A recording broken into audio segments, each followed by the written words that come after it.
Now, The Hunt Palmer Show. Yes! I feel like I've been waiting for this my entire life. You're listening to The Hunt Palmer Show on 104.5 ESPN Baton Rouge. Jolly good fun. Jolly good. Locking down the middle of the day. America's favorite daytime fun show. Live from the Raising Cane studio. This is Hunt Palmer.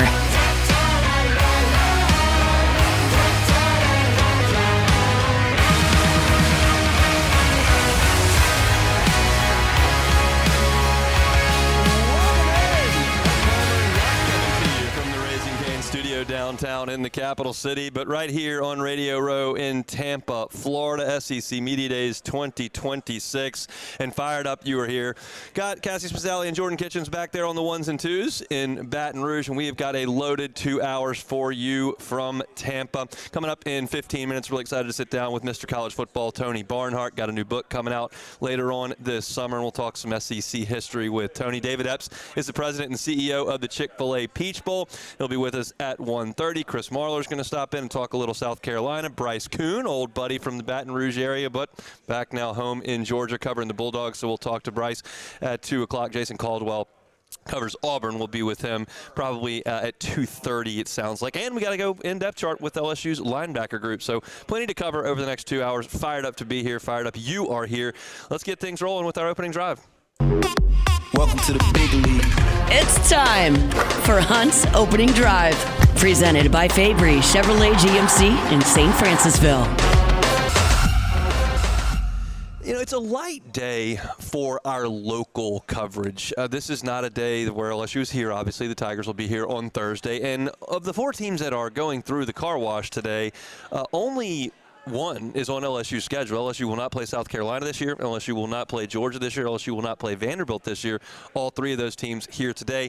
Tigers will play Auburn for the first time in 3 years this year. So that's the only team that's on LSU's schedule. But, of course, like I mentioned, LSU did not play Auburn the last couple of days. So from a local perspective, there's not a ton of storylines. But I did want to get a little bit of perspective from the Georgia contingent on taking on Lane Kiffin, because we know that Georgia and Ole Miss have played each other in the last 2 regular seasons, and of course in the Sugar Bowl, the college football playoff, in the quarterfinal last year. And Ole Miss had a lot of success against Georgia.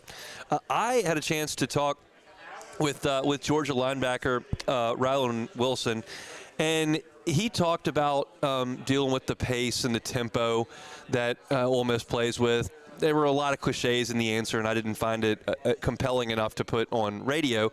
But I did find Kirby Smart's comments on Lane Kiffin to be fascinating. So we'll play those for you here, and then I'll kind of react to just what Kirby Smart is talking about as he faced Lane Kiffin and Charlie Weiss's offense 3 times in the last 2 years.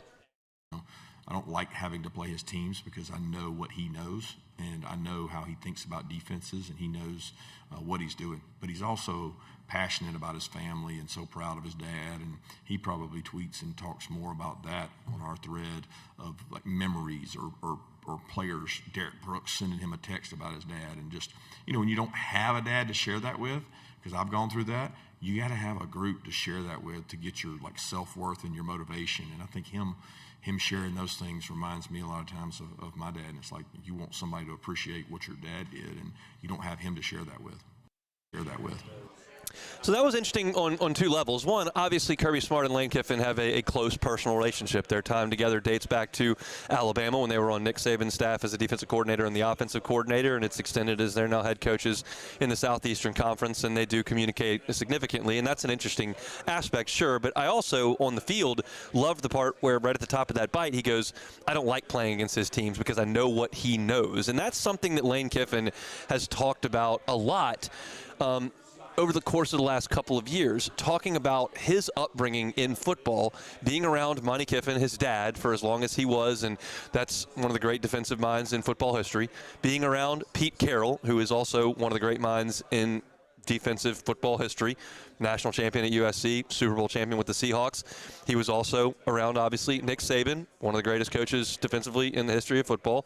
And so to have the perspective of being around those guys, and to an extent Kirby Smart, that's a fascinating upbringing in the world of football. And I was looking back at last year, and you look at Georgia's defense, which was very, very good. Ole Miss averaged 37.5 points per game against Georgia over those 2 games. They scored 39 in the Sugar Bowl. They scored 35 in the regular season game. They scored a touchdown on their first 5 offensive drives, 3 75-yard touchdowns and 2 65-yard touchdowns on Georgia's defense in Athens. That has never happened to a Kirby Smart defense. It did via the Ole Miss offense last year with Lane Kiffin and Charlie Weiss Jr. And then you realize that while Ole Miss averaged 37.5 points per game in 2 tries against that Georgia defense, the other 12 Georgia opponents averaged 14.3 points per game.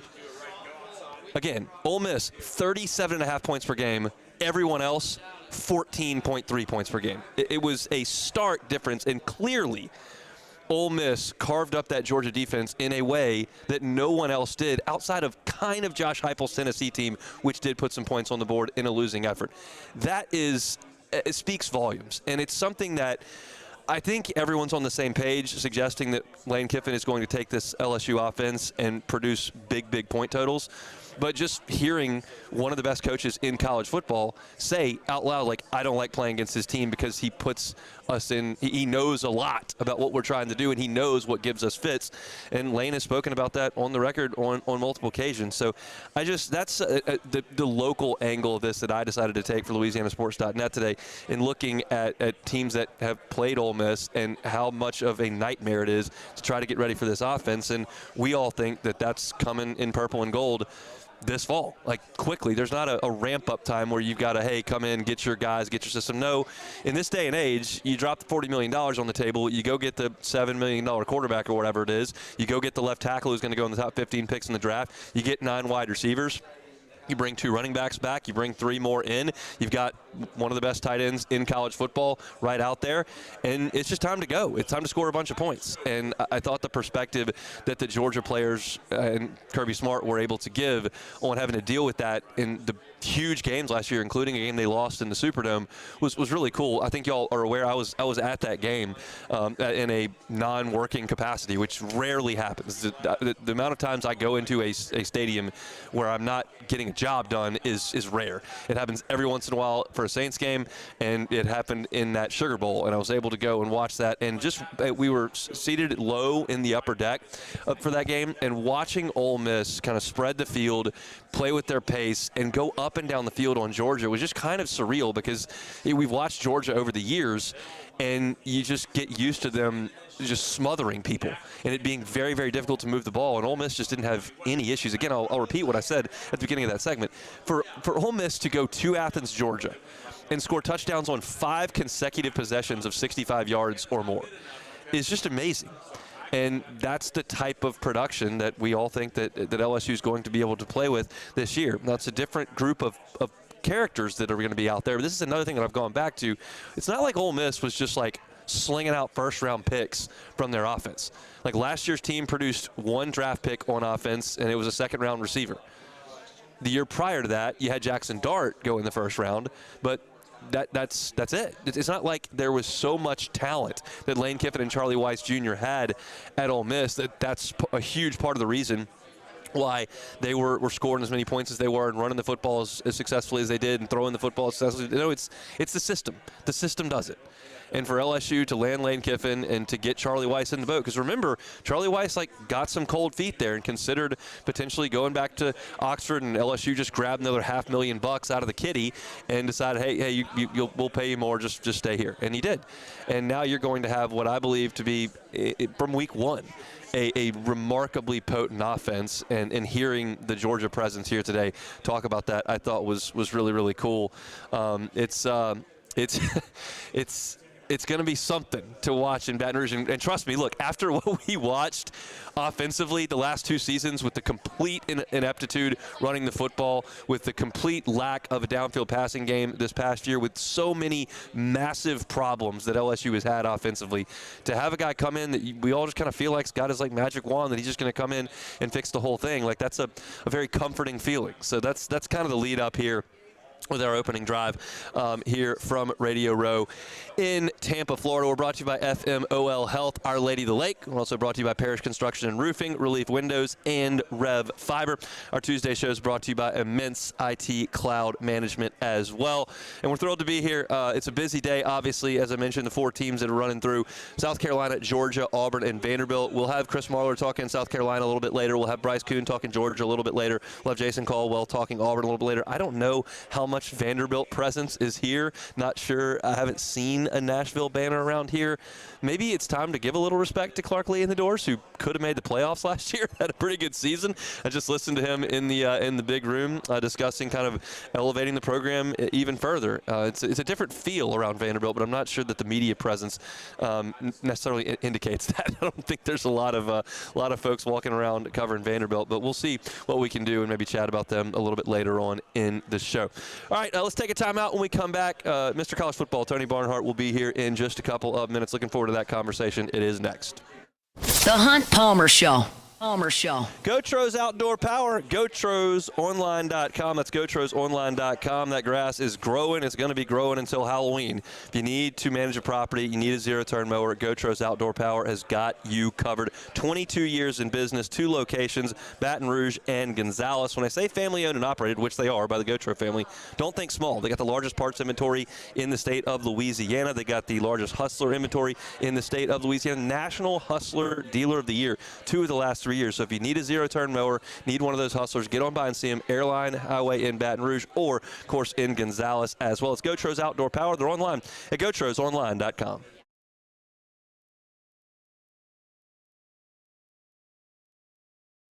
Raising Cane's is honoring Chuck Norris on National Chicken Finger Day. For every box combo sold on July 27th, Cane's is donating $1 to Chuck's Foundation, Kickstart Kids. The experts at Hood Dental Care want you smiling bigger and healthier than ever. New patients can get a healthy gums cleaning for just $89, plus a free exam and full mouth x-rays. A $376 value. With over 3,000 5-star Google reviews, 5 local locations, and easy online scheduling with same-day care. Hood Dental makes it simple to get started. And we always have other great giveaways for new patients. Check out hooddentalcare.com and schedule your appointment today. Man, age is just a number. Don't let it dictate how you feel. Goodwood Men's Sexual Wellness has anti-aging services that can help you look and feel your best. Visit yourgoodwood.com and discover a renewed sense of vitality. Bayou Ford is taking $13,000 off MSRP on the new 2026 Ford F-150 trucks. Plus the complimentary 7-year powertrain warranty that comes with all new Bayou Automotive vehicles. If you need sales or service, the crew at Bayou Automotive is going to do right by you. Who bears the standard? Who sets the bar? It's not those satisfied by low-hanging fruit or by taking it easy. Now the standard is set by the best of us, by those who work hard. Dig deeper. Give more. At Sunshine, we're proud to provide John Deere products that work hard for you, the standard bearers. Find the dealer nearest you at sunequip.com. The Ascension Parish Sheriff's Office protects and serves over 132,000 residents across the parish. Keeping our community safe is our mission, and Rev Fiber plays a critical role in how we respond. Whether it's training in our special divisions, forensics investigations, or fielding emergency calls in our operations center, Rev Business connects our teams in real time, which is why we partner with Rev Business. Get 6 months free of Rev Business services. Call or click today. Hey everybody, Drew Brees here. Over the years, I've learned that the best teams are built on trust, preparation, and doing things the right way. That's one of the reasons I'm excited to announce that the Breeze Dream Foundation and I are partnering with Parish Construction and Roofing. Together, we are committed to helping families prepare for hurricane season. That's why Parish Construction and Roofing, the Breeze Dream Foundation, and WAFB are partnering to provide one capital area family with a brand new fortified roof. Visit WAFB.com/contest to enter the giveaway and view official rules and eligibility requirements. Because stronger homes build stronger communities.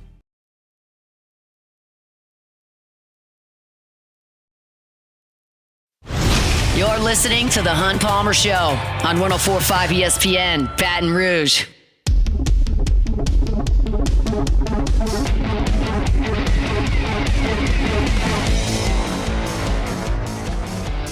Trucking right along here from Radio Row in Tampa, Florida. SEC Media Days 2026. 4 teams making their rounds today: South Carolina, Georgia, Auburn, and Vanderbilt. Day 2 of 4-day grind. It's our pleasure now to be joined by Mr. College Football, Tony Barnhart, giving us a little bit of time here. Busy man. I've seen you sitting down at just about every table in this room. How are you? Well, I'm doing well. We're doing a couple of things this week, Hunt. We're promoting the book. I've got a book that's coming out next spring that we'll talk about, but also I'm here as a spokesman for the Dodd Trophy, which is the Bobby Dodd Coach of the Year, and a special award, and just to let people know all about it. It's different than other Coach of the Year awards in the sense that it's not just winning and losing. It's academic progress. It's community service, and the Dodd Trophy is different in that I'm on the board, and we select the winner, and we go to the campus of the. We're not going to make you come to Atlanta to get the award. We're going to come to you, and you can have a dinner on campus with your family and all the assistant coaches and their families and all that, and so that makes it special.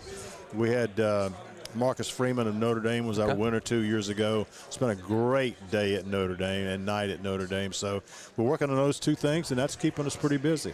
Well, it's a busy week. We appreciate a little bit of time. Let's talk about the book, because I just want to talk about the contents of that book, 50 Years in the Southeastern Conference. Like, what, did you just have that idea a couple years ago? You always knew that you wanted to kind of encapsulate things at 50 years? Well, I knew that when I got to my 50th, I wanted to do something special and probably go ahead and – that's a nice time to my mother said, "How long have you been doing this, son?" I said, "Mom, I've been doing it for 50 years." She said, well, that's a nice round number, which was not her way of saying, yeah, you probably ought to sit down for a while.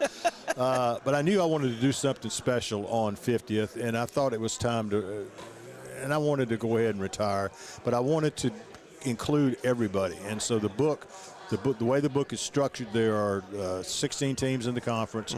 Each school in the conference has its own chapter of my special memory. This is not a situation where these are the 10 greatest players I ever saw, the 10 greatest games I ever saw. Those books have been done. I've written some of those books. This is about December 2nd, 1989, the day that Alabama went to Jordan-Hare Stadium for the first time ever, after Bear Bryant swore as long as he was alive that they would never play at Jordan-Hare. So that was the most emotional football day I've ever been a part of. But it's stuff like that. It's stuff being at the University of Tennessee. I was at Tennessee on the day on 9/11 when the Twin Towers were attacked. And that was Florida-Tennessee week, and I was there. I was working for College Game Day, and I was shooting footage, getting ready for that game. I thought we would just break it up and send it home. They said, no, the players want to do the interviews, because we didn't know if we were going to play or not. Right. And so we ended up doing that. A great player by the name of Will Overstreet came in, just a great player. Had a cell phone in his hand in his practice gear, and I said, Will, what's wrong? He said, my sister's at the Pentagon and I can't find her. Oh, man. And so it was that. I will never forget that day. Finally, late in the day, they did connect. Great. But when I think of Tennessee, I don't think about all the great games I saw at Neyland, and I saw a lot of great ones. I think about Will Overstreet worried about his little sister. No question about it. What do you think when you think LSU?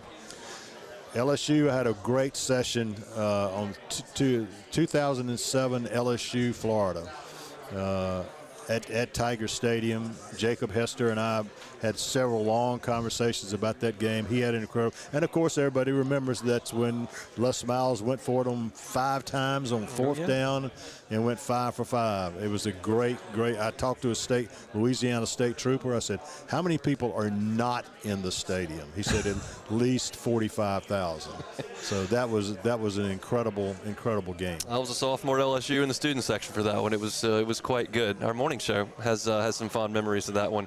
I'm curious, over all those years in the Southeastern Conference, is there a program, a stadium, a coach that maybe, or a town that doesn't get the respect that maybe it should? I think Starkville, Mississippi is a great place to watch a football game. And I've been there a lot. As a matter of fact, when we launched the SEC Network in 2014, we had reporters on every campus. I remember that. And I was in Starkville and interviewing Dak Prescott at 95 degrees wearing a coat and tie. I think Starkville is one of those neat places. Now, there's nothing like being in Oxford, Mississippi. There's just nothing else like it. The Grove is the original tailgaters, but those, I would say Starkville and Oxford are two ones that I really like. And of course, I have to mention my alma mater, or my daughter, who has 2 degrees from the University of Georgia. If I don't mention them, Dad, you can't leave out Georgia, and so Dad can't leave out. When I was working for the Reveille, the LSU student paper, back in school, I went to back then there were only 12 teams in the league, and I went to all of them as a student for a football game. And I ranked the towns in the SEC 1 through 12. And Athens was number 1 in a landslide. I love that place, the bars, the restaurants right there downtown, right off campus. Have you been there lately? I've not been to Athens since the Mettenberger-Murray game in 13. It's amazing what they've done to the downtown. They've really spruced it up, and it's Little Italy Pizza still there? You know what? I don't know. I've been there a few times. About 3 in the morning. Downtown Athens is just, well, my daughter, who's been out of college for a long time, she's an attorney. And I promise you, if she could move back to Athens tomorrow, she would. That's how much she loves the place. It's a great, great town. I'm assuming you haven't paid to go to a football game in a minute, but if you had to buy one ticket to see one player over the course of these 50 years, who's the one guy that stands out to you? Herschel Walker in 1980 was the best football player I've ever seen.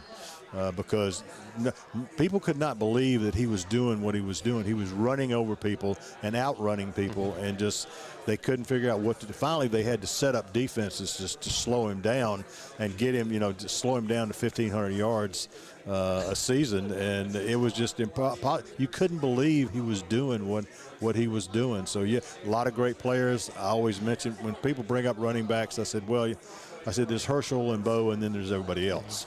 And but that was incredible watching him play. Tony Barnhart is our guest, Mr. College Football, just for a couple more minutes.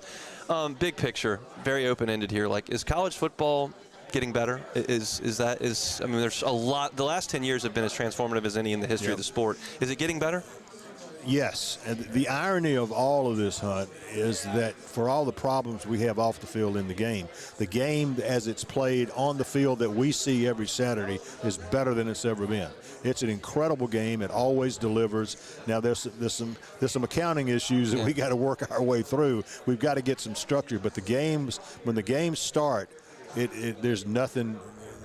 The quality of the product is incredible. So I had a buddy text me 2 days before the Sugar Bowl, Ole Miss and Georgia in the playoffs this past, and he goes, I got an extra ticket, you want to come? I was like, yes. Every game I go to, I work. Football, basketball, baseball. I'm just going to go and drink a beer in the upper deck. I can't wait. And I went to the game, and I came back and did my show the next day, and I opened the show. I said, there are problems all over the place we can talk about, but when you get in that building, it's just, I had so much fun watching that game. It is an incredible enterprise. And I've always believed that college football is so good, so strong, that not even the adults can screw it up. Now we're making a heck of a run at it, I'll tell you that right now.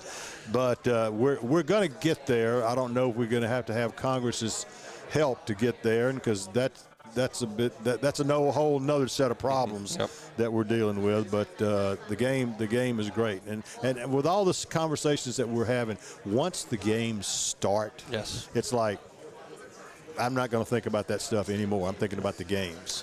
Where can people find your book when it comes out in the spring? It's published by the University of Georgia Press. That's done a couple of my other books, and it will be available in spring and summer of next year. It'll be on Amazon. We hope to be back at this event in Nashville next year, selling the book. Do that. So.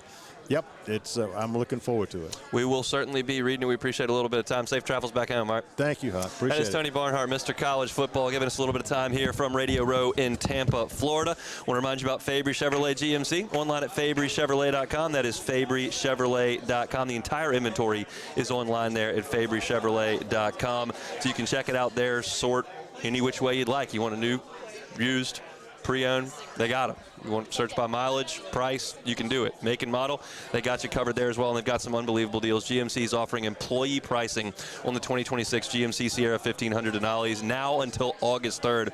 You can get up to $8,000 off of select Denali, so get on by and see them there. at Fabry Chevrolet GMC. Our Tuesday show is brought to you by Immense IT Cloud Management.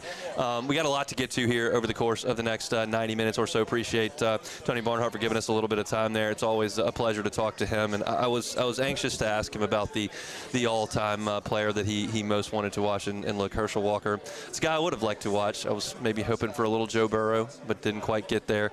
But I agree with him about college towns, Starkville, Oxford, Athens. That's the one thing that I don't like is too strong a verbiage. I love everything about LSU. I love my alma mater. I love sports teams. But I do wish at times that there was a college town feel to it. Baton Rouge doesn't feel like a college town. It's a city, has a college in it. When you go to these places like Starkville, like Oxford, like Auburn, like Athens, it's just a different feel. And I love so much being in Starkville for that baseball weekend, even though LSU lost all 3 games. I just liked that feel. I hadn't been to a college town in a while, and I'm hoping to start doing a little bit more of that. I'm going to try. I think LSU's probably going to play Arkansas on the road in baseball this coming year, because LSU and Arkansas did not play this past season, and the year before that, Arkansas was in Baton Rouge. So if LSU's in Fayetteville for baseball, I'm going to try to get up there and catch that weekend series. But always a treat to talk to Tony Barnhart. Appreciate him for giving us a little bit of time here on this Tuesday. We're brought to you by FMOL Health, Our Lady of the Lake, Parish Construction and Roofing, Relief Windows, and Rev Fiber. We'll take a time out. When we come back, David Epps, President and CEO of the Chick-fil-A Peach Bowl, will sit down with us. What are the future of these kickoff games at the beginning of seasons? What about the NIL aspect of the Peach Bowl, which is different this year moving forward? It's David's first year as President and CEO, with Gary Stokan moving on, so we'll talk to him when we come back. The Hunt Palmer Show. Always love telling you about Marucci as well. Join the Hitter's House. Take some hacks. Could be raining, could be 100 degrees, doesn't matter. Not in the Hitter's House. If you've got a youth baseball, youth softball player under your roof that wants to improve, wants to continue working on his or her game, wants to take some swings in the batting cage, join the Hitter's House over at Marucci. You get 24/7 access to their cages, to their pitching facility, whenever you want it. It's there for you at Marucci. You can also take a tour, learn where the official bat of Major League Baseball is made. 1,200 every single day. You can see where they're shipped out to the best players in the world. It's all there at Marucci. Check them out online at maruccisports.com. maruccisports.com. At Relief Windows, we're more than windows. We're windows, doors, hardy plank, and vinyl siding. But our #1 product's always customer satisfaction. Come visit us at reliefwindows.com. By the way, we do shutters too. If your office is experiencing performance issues like slow networks, jammed printers, or disappearing files, Advanced Office Systems may be right for you. With powerful IT solutions, print management, document imaging, and security systems, they help offices regain confidence naturally. Side effects may include uncontrollable efficiency, smoother workflows, and a sudden burst of office joy. Say goodbye to those emotional breakdowns in the supply closet and get back on track with Advanced Office Systems. Hey everybody, Drew Brees here. Over the years, I've learned that the best teams are built on trust, preparation, and doing things the right way. That's one of the reasons I'm excited to announce that the Breeze Dream Foundation and I are partnering with Parish Construction and Roofing. Together, we are committed to helping families prepare for hurricane season. That's why Parish Construction and Roofing, the Breeze Dream Foundation, and WAFB are partnering to provide one capital area family with a brand new fortified roof. Visit WAFB.com/contest to enter the giveaway and view official rules and eligibility requirements. Because stronger homes build stronger communities. As a business owner, you're always focused on how you can improve the bottom line. Well, when was the last time you shopped your insurance coverage? Insurance Network of Louisiana can help. If you're a business owner, let my friends at Insurance Network of Louisiana see if they can find you better coverage for less money. They always offer exceptional customer service and partner with only the best providers. So check them out online today at lainsurance.net. I've been in banking for over 35 years. I usually start about 7:30 in the morning, and I usually leave somewhere around 5, or if customers need me to meet them at their house or their business places, I don't mind going after hours. I have done churches, subdivisions, retail centers, hospitals, and nursing homes. And that's why we chose to live in this community, because of the values First American Bank has, that I can serve my community and my customers. I'm Lawyer Locke Meredith. If you're battling an insurance company because of a wreck not your fault and they're not calling you back or being fair, Whether you hire us at all, give us a call, 272-5555, or email Locke Meredith, Sean Fagan and Associates. You have nothing to lose. Hello, I'm Collins Meredith. If you've been injured on the job, you'll likely have a workers' compensation claim, but you may also have a tort claim, which opens up significant recovery rights not normally available for a work injury. If this is you, call us or come see us at Locke Meredith, Sean Fagan and Associates. When you can't rely on technology, you can rely on Mountain Cold Refreshment. Live from the 2026 SEC Football Media Days in Tampa. Presented by Parish Construction and Roofing, FMOL Health, Our Lady of the Lake, Relief Windows, and Rev Fiber.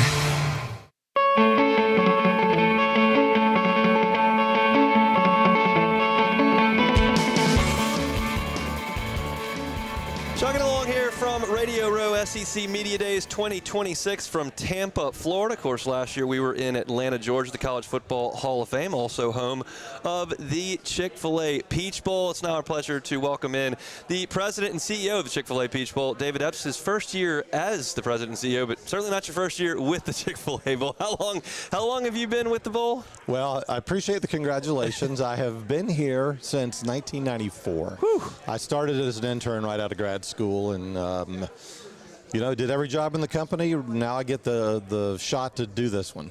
LSU's had some fond memories in the Peach Bowl over the years. A lot of them on the field, one of them in the tunnel with Miami. I'm curious when you think about LSU's run in the Chick-fil-A Bowl over the years, what comes to mind? Oh, man, we have so many good memories with LSU, and a lot of the memories that we make are the game, but a lot of them are also the people. Yeah. LSU has special people, not only running the programs, but the fans and the players. So, even in our kickoff game, we've had LSU play some memorable games. But I think back to that game in 2005, which was just fantastic with, Flynn and Hester and, Flynn, I think, threw for almost 200 yards and Jacob Hester ran for 70, and they just demolished a Miami team. I didn't see that one coming with the backup quarterback. Nobody did. And then I think there was another game. Rohan Davey got his first start in our game, threw an amazing back of the end zone pass to Josh Reed. And Scott flying through the air. Unbelievable. That's, in my mind, that's one of our top 5 individual plays in the history of our bowl game, was that catch by Reed. And then I won't talk about the negative memory of the last game against Clemson, but not as good. We love the Tigers in Atlanta. I've never had more fun watching a football game than LSU and Oklahoma in that semifinal. Like, most times you get into a game and there's a stress level to it, right? There's no stress. It was just a touchdown every 5 minutes to Justin Jefferson from Joe Burrow. That was as relaxed as I've ever been. And it was a national semifinal, but it's like, well, they can't stop us. So well, you know what was cool about that? And we had the same exact experience last year with Indiana in our game and Fernando, where you had 2 absolute elite quarterbacks and really good receivers and top to bottom the roster. And you just had the sense that you were watching a coronation, honestly. And that 2019 semi was something to behold. A lot of Tiger fans in a sense for that one. David Epps is our guest, president and CEO of the Chick-fil-A Peach Bowl. Also the Aflac Kickoff, which will feature obviously Baylor and Auburn this year on that first Saturday in September. I want to talk about that game, but also the obvious question is how long are these games going to be around as coach? I mean, Lane Kiffin in Baton Rouge has said, like, we're basically not going to play very difficult non-conference games if they make us play 9 SEC games. So, I mean, y'all hear that. What is your reaction to it? Yeah, it's definitely an issue. I think we'd be naive to believe that it's as easy as it was in 2007 when, Dabo and Nick would say, we'll play anybody, anywhere, anytime. Right. And that was the approach. And now, with the 9 conference games, with the money that athletic departments are pouring into developing the home stadium experience, whether it's more premium seating or it's building nice tiger habitats, or whether it's having tailgating area, they want to keep these games on campus. And the icing on the cake is now coaches not being sure whether it's more important to have a quality loss, so to speak, versus having 10 wins. And, you look at last year where Texas lost that game to Ohio State. first week of the season, you know, everybody was questioning them in December. If they had been a 10-win team in December, they're probably in. Right. So I think it's a concern for all these cities.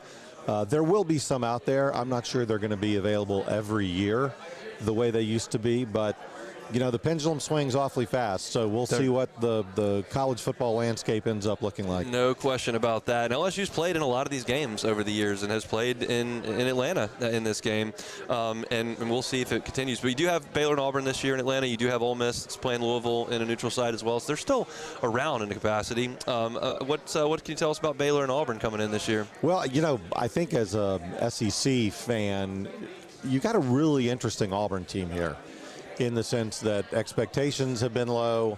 Alex Golish is all about redefining what that culture is. And with Byron Brown, and I think he brought 40 players with him from his previous stop. I think they're ready to play. Now, Baylor, you know, Aranda bringing DJ Lagway. I mean, this kid's legit. He didn't pan out at Florida, but, you know, new face in a new place sometimes.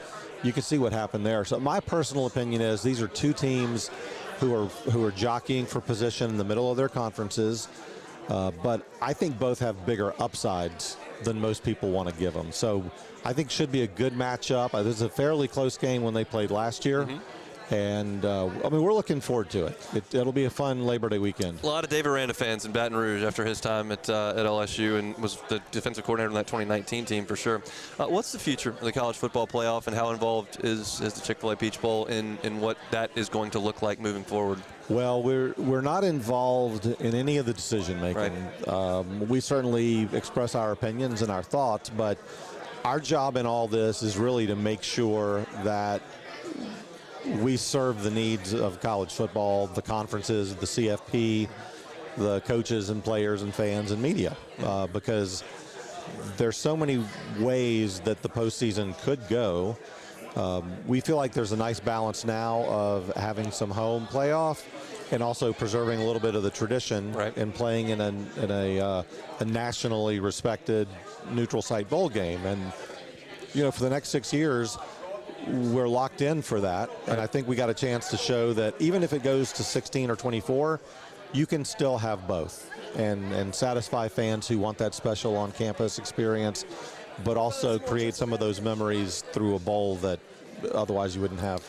How's the attendance been, the energy around the games when you host a playoff game that's not the national title? Because something that we talked about from the outside looking in is, like, if you're a fan and you want to go see your team make a playoff run, like, it can be really expensive. If you're an Ole Miss fan and you're going to New Orleans and then out to Arizona and then down to Miami, like, that can get, like, so have you all seen really good attendance for those quarterfinal, semifinal games? We've been pretty lucky in Atlanta, and I think part of that is due to the geography of where we are. We're so close that the travel costs get mitigated a little bit. You know, if you're an ACC or SEC team, and even some of the Big Ten teams, you can make that drive. But we all have to be aware of that. I mean, disposable income is not unlimited. And, you know, I was a fan first before I had this job, so I always put myself in the mind of a fan who has to make that call. And, you know, the smallest crowd we've had was 2 years ago when we had Arizona State and Texas. And we weren't sold out, but we were still pretty close. And two teams from way, way out of our general area, and we did okay. But I think what's going to be an interesting wrinkle now is this will be the first year that the top three seeds get to have some input in which quarter and or semi they go to. So that may mitigate a few of the geographical issues. That's interesting. And the quarterback that day for Arizona State, Sam Levitt, will be in Baton Rouge. That's right. For the Tigers this year. The last thing I wanted to talk to you about, and I appreciate your time so much, is the NIL aspect of your bowl game. I read a little bit about it. I don't know if I fully grasp it. Can you kind of fill us in on what y'all's plan is for that moving forward? I can, yeah. It's around the Aflac kickoff game. And you're talking a few minutes ago about how tough it is to make a neutral site game appealing for a school and a coach now. This is one way that we think we can do it, which is tell a team, look, if you'll come play in our Aflac kickoff game, we will take some of the money that we might normally have guaranteed you to come play in our game. And instead we'll use that to do real NIL with your players. And I emphasize real NIL because I think what we're doing is what NIL was intended to do, which is take players, pay them the fair market value, and then have them help us promote the Athletic Kickoff game ticket sales and viewership and event attendance. So that's the model. And so if you haven't already seen, you'll see Auburn football players helping us promote all those things. And I think there's a way here to take the good intention of NIL and still make it work the way it was intended. How has that been received by the teams? Really good. I mean, I think we're building a new mousetrap, right? It hasn't been done before in college football. And it makes all the sense in the world. It's a lot more complicated than we thought. Okay. But everything is when you're doing something new. So as we build this, I can tell you a lot of athletic directors and coaches are expressing curiosity about it. Good. I think maybe a few folks who had said, we're probably not going to look at neutrals in the future. This at least raises an eyebrow to say, well, why don't you tell me a little more about that? For sure. And look, you got cheerleaders in all the fans. We want these games. We want to see big-time matchups in great venues and great cities and that kind of thing. And coaches are trying to get into playoffs. And so it's a different motivation. But again, I won't take any more of your time. Certainly really appreciate you for giving to us. And we'll be watching Baylor and Auburn coming up moving forward. And my pleasure. Thanks for having me on. He's David Epps, President and CEO of the Chick-fil-A Peach Bowl. We'll come back, talk some South Carolina Gamecocks with Chris Marler. That is next. The Hunt Palmer Show. Boudreaux's Electrical Services. Boudreaux's Electrical Services. You can check them out online at boudreauxelectrical.com. Neil and Melissa have been running the show there for 40 years. If you need a Generac home standby generator, you got to reach out to Boudreaux's Electrical Services. The time to do that is now. It is not after the storm rolls through and you're sitting in a hot house that has no lights. That's not what you want, and we've all been there in this part of the world. So reach out to Boudreaux's Electrical, have them come out to your home, have them come out to your business. If you would like to get involved with a commercial generator, they can do that as well. They'll give you a quote, they'll get that installed, and you'll have a local team there right there every step of the way to manage and monitor that generator. If there's an issue, technically, they'll come out and fix it so that you are taken care of. It's Boudreaux's Electrical. You can find them online at boudreauxelectrical.com. Give them a call, 985-397-1562. That's 985-397-1562 or 225-300-9389. That's Boudreaux's Electrical Services. Bayou Chrysler Dodge Jeep Ram has the new 2025 Jeep Wrangler with $18,000 off MSRP. $18,000 off Jeep Wrangler plus the 7-year powertrain warranty that comes with all new Bayou Automotive vehicles. If you need sales or service, the crew at Bayou Automotive is going to do right by you. Eagle 98.1, the rock station. Home of the Woody Show in the morning. Scotty Mack with Rock at Work. Michelle Southern with Southern Rock. Home of LSU sports since 1998. And rock for Baton Rouge since 1985. Take us anywhere with the Eagle 98.1 app. To join our VIP fan club, text ROCK to 225-499-9898. Eagle 98.1, the rock station.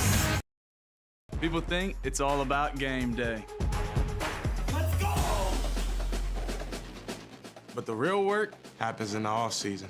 Spring practices, early lifts, extra reps. And we need a healthcare team that works as hard as we do. At FMOL Health, our lay of the lake, we take care of LSU football year-round. So we can do what we do best. We trust the lake. From championship athletes to everyday champions, trusted care starts here.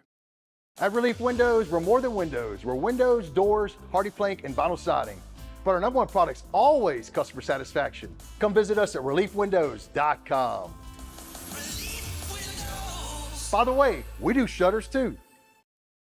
Investing in a new roof doesn't have to be overwhelming. At Pelican Roofing, we offer 0 interest for 21 months because everyone deserves a safe, secure home. Trusted, local, affordable. Pelican Roofing, making quality roofing affordable for South Louisiana families. I'm lawyer Collins Locke Meredith. Among the most important factors to consider when you're hiring an injury attorney is trust. You trust your attorney will put your interest first, treat you with respect, fairness, and honesty. You trust them to be there for you when you need them. At Locke Meredith, Sean Fagan and Associates, thousands of clients have trusted us to represent them, and for good reasons. Please visit us at lockmeredith.com to learn more, and whether you hire us at all, give us a call at 272-5555. You have nothing to lose. Looking for cleaner energy? propane is energy for everyone. And when you're cooking with clean, affordable propane, you're cooking with gas. In the wintertime, nothing heats a home like Louisiana propane. And when you need hot water, propane's got you covered. Oh, and you won't regret that propane generator when the power goes out. I'm Miss Louisiana, Gabrielle McLeod, and to find more information and to find a propane dealer near you, visit louisianapropane.com. Looking for the ultimate game day experience? Come to the Queen Casino in Baton Rouge. Wall-to-wall TVs mean you'll see every touchdown in HD. Place your bets and feel the thrill of every play with our Live from the 2026 SEC Football Media Days in Tampa. Presented by FMOL Health, Our Lady of the Lake, Relief Windows, Rev Fiber, and Parish Construction and Roofing.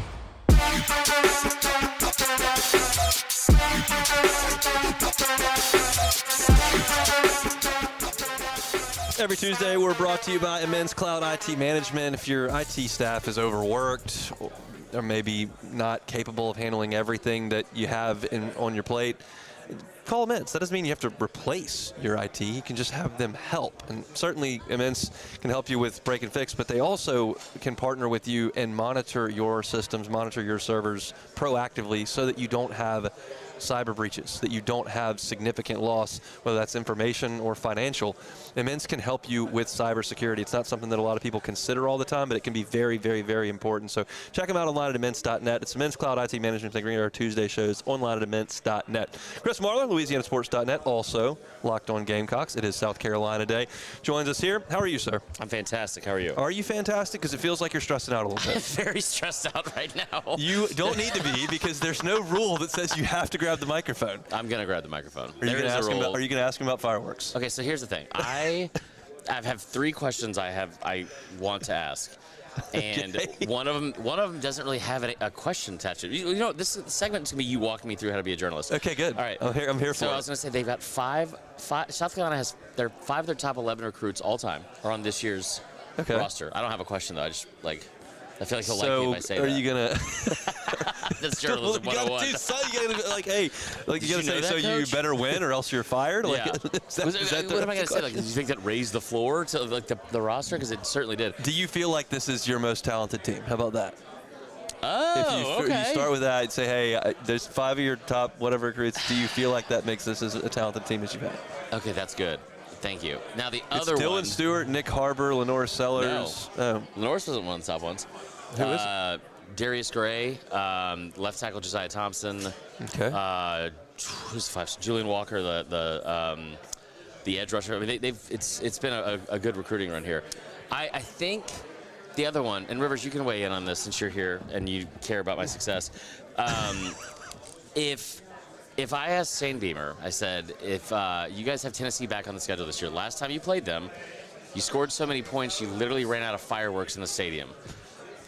They come back to Williams-Brice this year. Are you looking forward to getting them back on the schedule? And also, did we up the budget for fireworks just in case? That's a better question, right? That's the one. This is an environment over 4 days that can get a little bit stale. No one else is going to ask about fireworks. I think you go for it. And guess what? What's the worst thing that can happen? You know, he thinks it's a bad question, and everybody kind of looks at you like you're an idiot. Like, who cares? Here's the thing, though. I've never trusted my instincts on almost anything, and nor should I. Like there's no reason to. The track record is the track record.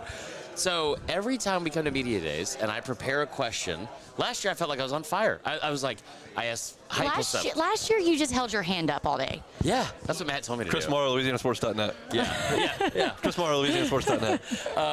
And it was like, but so then by day 4, I was feeling myself a little bit. And that was not a week that I felt confident in anything, like all week.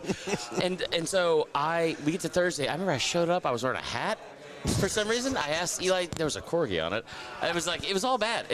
How much did Matt hate it? It was not good. And then Eli Drinkwitz came up, and I was like, Eli Drinkwitz is a big fan of Celsius, and I know that because he was holding a box of Celsius, walking around like when you're at media day. So I was like, you guys play Kansas again this year, like big rivalries back on the schedule. Big schedule guy. What Celsius are you going to have that morning to get ready for? Because I know you're a big fan. He's like, I don't drink Celsius. And I was like, sick. All right. Yeah, that's a tough look. Yeah. So every time I'm confident about something, it goes very poorly. Well, we'll see. You got 5 minutes to prepare yourself. He will he will send me, because he does our social media. He does. A great job at our social media. He will send me a text and say, hey, what do you think about this tweet?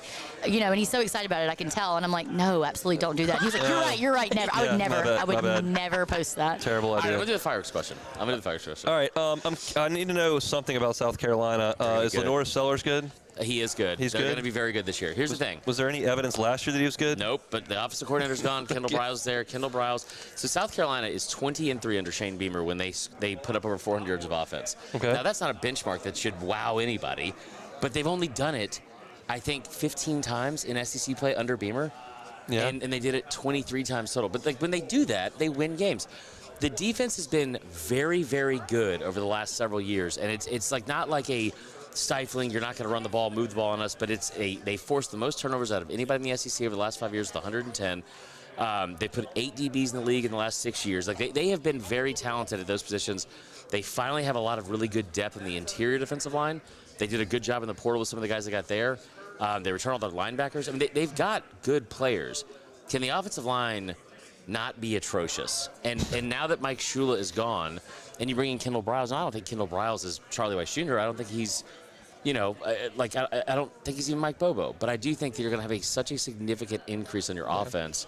And the schedule, it is the easiest schedule they've had in 10 years. Now, it's still hard, but it's the easiest one they've had in 10 years. My take is that the loser of the Mississippi State-South Carolina game on September 19th, that head coach will not be at SEC Media Days next year in Nashville. And then Arkansas head coach Shane Beamer will be. Oh, man. I think that's a good point. Brian Silverfield.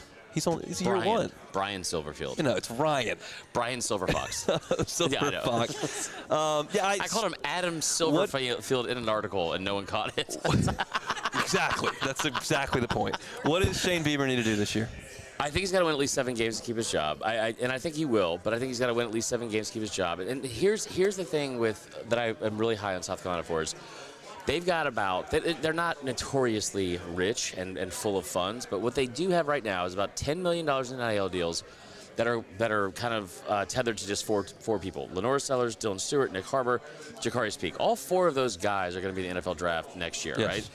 That means that you have this influx of cash that's coming in that you are finally going to be able to go into the portal, and also they're doing the recruiting class right now, and go pay top-end talent. They got Josh Dobson away from A&M and LSU, the 5-star cornerback. Did he commit? Yeah. No, I didn't know that. On July 4th. He definitely should have gone to LSU because he's a defensive back. But and South Carolina's put more defensive backs in the league than LSU has in the last 6 years. I don't care. LSU's better. Okay. DBU. They're not DBU. What? They're not. LSU's not DBU? No. Oh, this is we could go an hour. They've put less DBs in the league. They're all awesome. Sure, they are awesome, but they're not. They're all awesome. I'm not going to tell you who I think DBU is. I know who you think it is, and it's certainly not. Well, let's those guys stink in the NFL. Drake Kirkpatrick. Everyone from that team stinks in the NFL. The offensive linemen. Am I yelling? I feel like I'm yelling. The offensive linemen are. That's the worst part. All right, are you going to ask Shane Beamer this question? Yeah. All right, we're all very excited. So let's see how it goes. Wish me luck, guys. I'm going to come back in here crying. Just going to open the door, sobbing. Everybody's going to be pointing. There's going to be tomatoes flying in. Chris Marler, LouisianaSports.net, and Locked On Gamecocks. He's headed into the main ballroom to ask Shane Beamer about fireworks. I think it's a reasonable question. I'm for livening things up. There's a lot of the same questions. And if I'm being pretty honest, I haven't asked a question in the main ballroom yet, but some of the questions stink. Some of the questions are bad. And I think that one is a little bit of a fresh perspective. So let's hope Chris delivers with that. Let me tell you about First American Bank and Trust before we get out of here and close out hour number 1. First American Bank and Trust started up in 1910, 116 years for First American Bank and Trust, and they've moved to 25 locations throughout southeast Louisiana. So there's always one near you. If you're in St. Tammany or Tangipahoa up I-12, maybe St. James, St. John, Lafourche, Terrebonne, there's a First American Bank and Trust right there for you. If you're looking for a commercial loan, a personal loan, First American Bank and Trust, every single decision is made locally. That is incredibly, incredibly comforting to know that if you're applying for a commercial loan, you're applying for a personal loan for the home of your dreams, you're not calling San Francisco or Atlanta, you're calling Southeast Louisiana. And you're dealing with someone whose kids go to school with yours, who goes to church with you on Sunday. That's the local feel of First American Bank and Trust. And when you think community bank, don't think small. 25 locations suggests otherwise. First American Bank and Trust are online at fabt.com. That is a fast-moving first hour. Tony Bernhardt was with us at 1:15. Just a great storyteller. 50 years covering the Southeastern Conference. Has a book coming out this spring. He was fantastic with us a little bit earlier. David Epps, President and CEO of the Chick-fil-A Peach Bowl, as well as the Aflac kickoff game. Gave us a little bit of time. Chris Marler with us as well. So that was a busy first hour full of guests. If you missed any of it, catch it on demand. All of our content is on demand this week. Just search Hunt Palmer Show. You can like, subscribe, rate, review. We always appreciate y'all helping us out with that. We're all over social media this week as well. Our trip here to Tampa was brought to us by FMOL Health, Our Lady of the Lake, Parish Construction and Roofing, Relief Windows, and Rev Fiber. They got us here all week long. Today's action is South Carolina, Georgia, Auburn, and Vanderbilt. As I mentioned at the top of the show, not a day that's full of LSU content. LSU only plays one of those four teams. It is Auburn. LSU doesn't play South Carolina, doesn't play Georgia, doesn't play Vanderbilt. So from that angle, just not a ton of for us to chew on, but certainly some teams that do have interesting storylines. I think Shane Beamer's coaching for his job at South Carolina. Kirby Smart is fielding questions about how Georgia's slipped, despite the fact that they've won the SEC 2 years in a row. So that's a pretty high bar that Kirby has set there. We'll talk to Bryce Kuhn about that coming up. And also Vanderbilt was answering some questions about the life post Diego Pavia, as well as trying to get into the college football playoff, which is just a wild thing that I never thought I would have said 3 summers ago, but that's where Clark Lee kind of elevated things over the last couple of seasons. 2 really strong years for Vanderbilt. So we're going to talk a little bit about that. We got a busy hour number 2. We got to talk LSU linebacker play in our in-depth chart series. We'll talk to Bryce Kuhn about the Georgia Bulldogs coming up in about 5 minutes. The Hunt Palmer Show. The Hunt Palmer Show. Stick with us right here. We're brought to you by Lifetime Roofing, online at lifetimeroofingla.com. That's lifetimeroofingla.com. If you need a roof, Lifetime Roofing can help you out with that, obviously. But it's not just roofs. They also do siding. They also do windows. They also do gutters, professional installation of all of those. If you reach out at lifetimeroofingla.com, it's a Louisiana-based company that cares about their community. They do roof giveaways for service members every single year. And they know that oftentimes when they're called into work for roofing, you've got a potential crisis at that time, whether it's a weather event or something else. And they know they're here to serve the people of South Louisiana. So if you're looking for a new roof and you want a lifetime workmanship warranty on that roof, check out my friends at Lifetime Roofing, a lifetime warranty that includes the craftsmanship as well as the labor. It's Lifetime Roofing. They're online at lifetimeroofingla.com. If your office is experiencing performance issues like slow networks, jammed printers, or disappearing files, Advanced Office Systems may be right for you. With powerful IT solutions, print management, document imaging, and security systems, they help offices regain confidence naturally. Side effects may include uncontrollable efficiency, smoother workflows, and a sudden burst of office joy. Say goodbye to those emotional breakdowns in the supply closet and get back on track with Advanced Office Systems. At Ochsner, we know healing is a team sport. That's why we've partnered with world-renowned orthopedic surgeon Dr. James Andrews to create the Ochsner Andrews Orthopedics and Sports Medicine Institute. Whether you're a professional athlete or a weekend warrior, our team of specialists are dedicated to getting you back in the game. So whatever your reasons are for reaching your personal best, we've only got one: you. Ochsner Andrews Institute. Long live you. Bayou Ford is taking $13,000 off MSRP on the new 2026 Ford F-150 trucks. Plus the complimentary 7-year powertrain warranty that comes with all new Bayou Automotive vehicles. If you need sales or service, the crew at Bayou Automotive is going to do right by you. My name is Mike Krumholt, and I've been with First American Bank for 4 years. What makes First American Bank special is we're able to offer all the products and services that any other big bank can offer. What sets us apart is being able to give that small town feel that someone can pick up the phone and they can talk to someone or stop by the branch and get excellent customer service.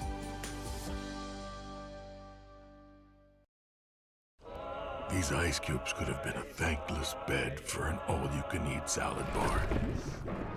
But instead, they cradle and cool the crisp, refreshing Dos Equis. Nicely done, ice cubes. At Relief Windows, we're more than windows. We're windows, doors, hardy plank, and vinyl siding. But our #1 product's always customer satisfaction. Come visit us at reliefwindows.com. By the way, we do shutters too. Hey everybody, Drew Brees here. Over the years, I've learned that the best teams are built on trust, preparation, and doing things the right way. That's one of the reasons I'm excited to announce that the Breeze Dream Foundation and I are partnering with Parish Construction and Roofing. Together, we are committed to helping families prepare for hurricane season. That's why Parish Construction and Roofing, the Breeze Dream Foundation, and WAFB are partnering to provide one capital area family with a brand new fortified roof. Visit WAFB.com/contest to enter the giveaway and view official rules and eligibility requirements. Because stronger homes build stronger communities. River Parish Contractors is hiring pipe welders, tackers, and cutters right now. Full-time positions in our state-of-the-art fabrication shop.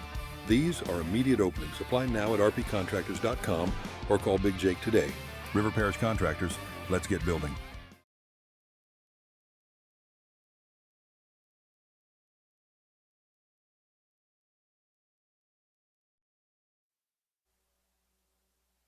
This is SportsCenter. I'm Christine Lisi. As the NBA offseason rolls on, the wait continues for a decision from LeBron James. He hasn't offered many clues about his decision-making process other than saying last week, quote, "I won't hold you guys up much longer," end quote. There is no hurry to make a decision, and when LeBron makes it, he'll make it, according to his agent, Rich Paul. I think he's earned the right not to be rushed. And so it's not a thing where you're toying with people's emotions or trying to make it about anything more than the fact that, hey, this man has a very important layered decision to make across business, across family, across basketball. And, basketball is the business, obviously. But, just have to be patient with him. Rich Paul on the Pat McAfee Show. NFL Dolphins and linebacker Jordan Brooks agreed to a 3-year, $51 million extension, $35 million guaranteed. Third key Miami player to sign a multi-year extension with the team this offseason. Georgia running back Dante Dowdell being treated for serious injuries in a hospital after being involved in an ATV accident. Baseball, Red Sox tonight go for a 15th straight win when they take on the Orioles. If you run a small business, you've got to try Gusto. Get unlimited payroll runs and get your payroll taxes filed automatically. Offer health insurance, 401k, and more. Get started for free at gusto.com.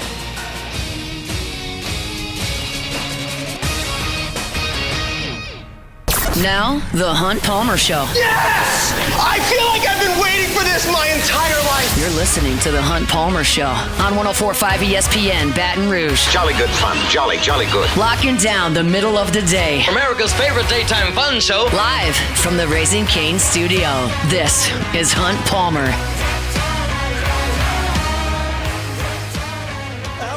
Tuesday edition of the Hunt Palmer Show coming to you from Radio Row in Tampa. SEC Media Days 2026. We're brought to you by FMOL Health, Our Lady of the Lake, Parish Construction and Roofing, Relief Windows, and Rev Fiber. 4 teams making their way through the media scrums today: South Carolina, Auburn, Vanderbilt, and Georgia. You never know who you're going to run into at SEC Media Days. An old friend, Bryce Kuhn, here. Spent a little time in Baton Rouge, now back in the state of Georgia covering the Dogs. How we doing, sir?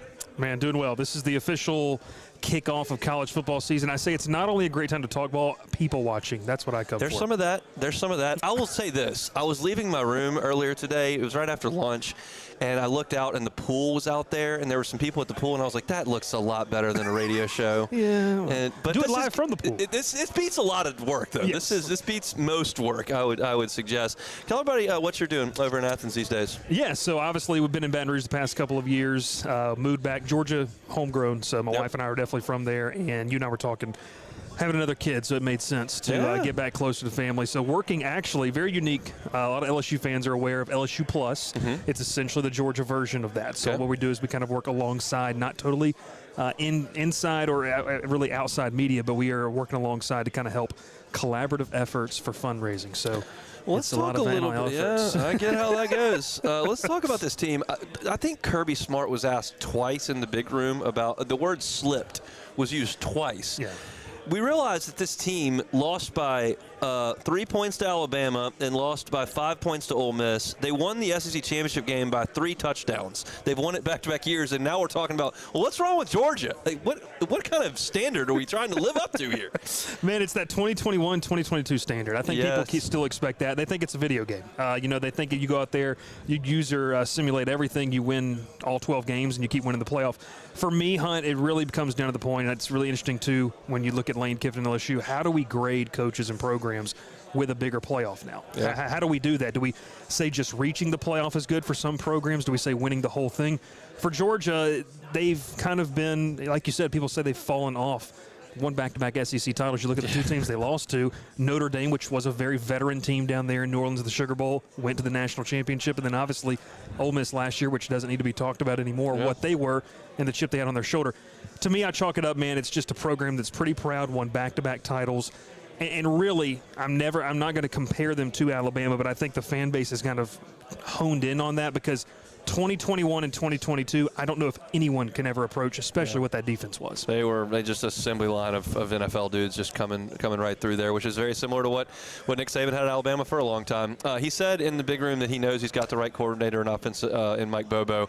He's gotten a lot of scrutiny over the years, but they've scored a lot of points and run the ball pretty well. Like, what do you make of this Georgia offense led by Gunnar Stockton? It's Gunnar Stockton's second year being the full-time starter. We go back to that Notre Dame Sugar Bowl game 2 years ago, and that was really his first start. Remember, he came in at halftime with the SEC title game against Texas. That was his first start. We fast forward now, one full season under his belt. Gunnar was very complimentary of his offensive coordinator. To me, it comes down to being able to run the football effectively. Drew Bobo went down for the back half of the season last year. Lower leg injury. They had to insert a true freshman in to start at center. You know as well as I do, when you do something like that to mess up the cohesiveness of the offensive line, it's going to take a toll. So to me, they've got to run the ball more effectively. It's going to open things up. Got to figure out a way to replace Zachariah Branch too. That's going to be something they've got to figure out. Is it Sokovie White-Helton? I know a couple dogs are down in New Orleans now.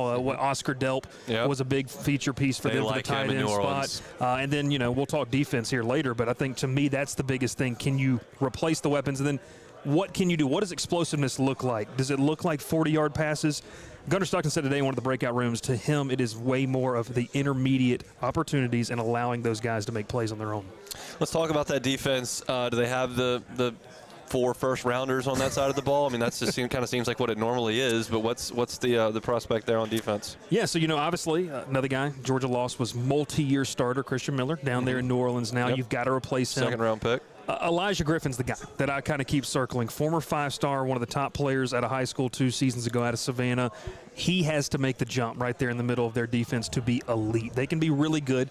I think they've got a nice rotation at defensive tackle. He's the guy that if they make that jump, Jordan Davis and all those guys, they're not coming back. Like that to me was once in a generation type of stuff you'd see up front. Pass rush to me, a hallmark of Georgia has been creating havoc on the backside of the defense and in the backfield against an offense. To me, you got to find pass rushers. Auburn transfer Amaris Williams tore his ACL in the spring. Who emerges from that group? Justin Williams is a linebacker. Chris Cole's a linebacker that can be a blitzing guy. You got to have some guys step up. Gabe Harris is a veteran that's really going to step up. They've got to generate a pass rush to be able to help what I think is a talented back end. But we all know it doesn't matter if they've got 6, 7 seconds to throw the ball. Bryce Kuhn is our guest. We're talking Georgia Bulldogs here from Radio Row at SEC Media Days. I'm looking at the schedule. It's a soft open, Tennessee State and Western Kentucky, and then you go up to Arkansas, who I don't think anybody thinks is going to be great. And then you come home for Oklahoma and Vanderbilt. That Alabama game right there in the middle, though, and that's the one that everybody obviously wants to talk about. Yeah. Is there a common thread in these losses to Alabama? I realize they ripped the Band-Aid off in the SEC championship game, but no one else seems to be able to beat Georgia, and Alabama's done it a few times. Yeah, to me it's about playing a full 4 quarters. They seemingly can't do it, whether it's adjustments like you mentioned earlier with Mike Bobo in the offense making those second-half adjustments, and whether it's you're being able to corral an offense for 60 minutes. That's a very difficult thing to do. We talked about what is the standard of Georgia we're talking about and the teams they're playing. With that Alabama game, too, I'll say this, Hunt, you got to go on the road and beat them. You have not done that since 2007. Little throwback. I was a sophomore in college, so it's been a minute. You go back, that was the Matthew Stafford game, really, where he kind of arrived on the map through an overtime pass in the end zone there at Bryant Denny. You've beat him in the national title game a couple years ago, and then you've beat him in some SEC titles. So, to me, it's going over there and beating him. That's getting the monkey off the back. I think you mentioned the schedule. I mean, it's no secret. This is one of the easier schedules in the SEC, both from a home and road standpoint where you're going. Alabama, to me, is the crown jewel. You got to go beat them.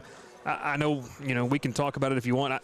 I don't know if that's to me. I don't know if it's the toughest game because I think Ole Miss on the road scares me, especially knowing what Trinidad and Kewan Lacey did to you last year in the Sugar Bowl. Yeah, I was in the number that night in a non-working capacity. Had a blast at that game. It was a wild and crazy one. I am out of the loop on this. I'm confident you'll know the answer. Okay. What is the future of the Florida game as far as where they're playing it? I know they're in Atlanta. What's the deal? Is there? What's the situation? It's there. Everbank, which is I think it's still what it's called now, the Jaguar Stadium down there in Jacksonville. Obviously, fans know that has been the world's largest outdoor cocktail party. I don't think they call it anymore that, but they're undergoing construction, so they're remodeling the stadium. It's Atlanta and Mercedes-Benz this year, actually down here in Tampa. Next year in 2027. The plan is to return in 2028. Okay. The big talking piece has been both teams could benefit from an extra game for hosting visitors and things like that.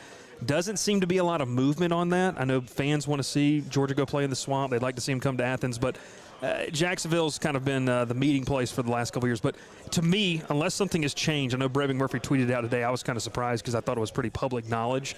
That is a game that will have a 2-year hiatus from Jacksonville and then hopefully return back. What do the fans think? Do they want the neutral side or do they want to play at home? It's a mixed bag. Like, Jacksonville's so close. A lot of the South Georgia fans love making a trek. Yeah. Georgia does this thing where they go hang out on St. Simon's Island, come right beach, down, Jekyll Island. It's a fun time. It's a fun time. We took a couple days off from school back in the day to go down there. You get warmed up for the weekend. Of course. Halloween weekend, you usually play that game. But it's a mixed bag. I think I'm a little bit of a traditionalist. I love home games. Like, I think it's great. Unless you have a history of playing in a neutral site. Georgia, Florida kind of has that history, so I don't think people mind it as much. But also, too, I think Florida making a trip to Athens and Georgia making a trip to the Swamp would be a lot of fun for both fan bases. Yeah, it's give and take. I can see. I know the A&M and Arkansas had split emotions on the Dallas game too, so we'll see. They return those to the campuses. Bryce, we appreciate a little time. We'll let you get out of here, sir. Yes, Great sir. to see you. Yes, sir. Appreciate the time. He is Bryce Kuhn talking a little Georgia football. We still got a lot to get to over the course of the next 50 minutes or so. We're going to talk some bowls coming up here in 30 minutes. When we come back, let's go to LSU football. Let's talk about LSU's linebacker play. We'll continue our in-depth chart series when we get back. The Hunt Palmer Show. Swing Easy Golf Club in Baton Rouge, swingeasygcbr.com. But don't go to the website. Go to Swing Easy Golf Club. It's right there in the strip mall on Segan at Perkins. You can get on by and just have some fun in the simulator. You can play Pebble Beach. You can play Cypress Point. You can play TPC Sawgrass. You can play where they give that jacket out every April if you'd like to do that as well. All of it right there on the simulator, and it's real golf. Like, you tee up your driver, hit it hard. Hit your iron shots, you chip, you putt, you can card a score, you can play with friends, you can play by yourself. You got comfortable seating, got air conditioning, you don't have to worry about rain. You can jam some tunes on the turtle box in there, turn on the television. They got some cold drinks in the refrigerator. It's a great place to hang out and spend some time on the afternoon after work, maybe in the weekend as well. It's Swing Easy Golf Club. Go see them on Segan at Perkins. They're online at swingeasygcbr.com. Raising Cane's is honoring Chuck Norris on National Chicken Finger Day. For every box combo sold on July 27th, Cane's is donating $1 to Chuck's Foundation, Kickstart Kids. Are you ready for an internet experience that actually keeps up with you? Then you're ready to step into a new kind of reliability with Rev Fiber. When your internet works, the possibilities open up, and suddenly everything feels more connected, just the way it should be. Seamless enough to keep up with every swipe and every click, anywhere you are. So leave the buffering behind. 100% fiber, 0% runaround, where support is still personal. Rev Fiber. Visit revfiber.com. Hey everybody, Drew Brees here. Over the years, I've learned that the best teams are built on trust, preparation, and doing things the right way. That's one of the reasons I'm excited to announce that the Breeze Dream Foundation and I are partnering with Parish Construction and Roofing. Together, we are committed to helping families prepare for hurricane season. That's why Parish Construction and Roofing, the Breeze Dream Foundation, and WAFB are partnering to provide one capital area family with a brand new fortified roof. Visit WAFB.com/contest to enter the giveaway and view official rules and eligibility requirements. Because stronger homes build stronger communities. People think it's all about game day. Let's go! But the real work happens in the off season. Spring practices, early lifts, Extra reps. And we need a healthcare team that works as hard as we do. At FMOL Health, our lay of the lake, we take care of LSU football year-round. so we can do what we do best. We trust the lake. From championship athletes to everyday champions, trusted care starts here. Hi, this is Beth Serena. Welcome to my pool.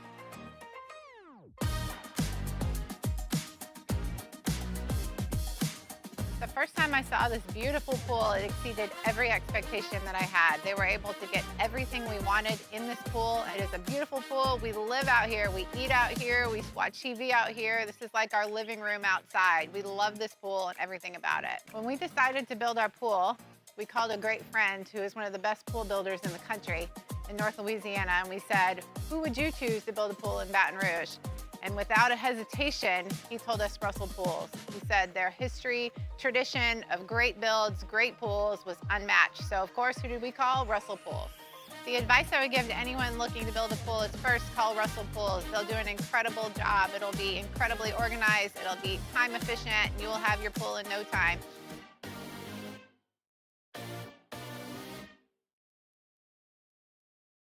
At Relief Windows, we're more than windows. We're windows, doors, hardy plank, and vinyl siding. But our number one product's always customer satisfaction. Come visit us at reliefwindows.com. Live from the 2026 SEC Football Media Days in Tampa. Presented by Parish Construction and Roofing. FMOL Health, Our Lady of the Lake. Relief Windows. And Red Fiber.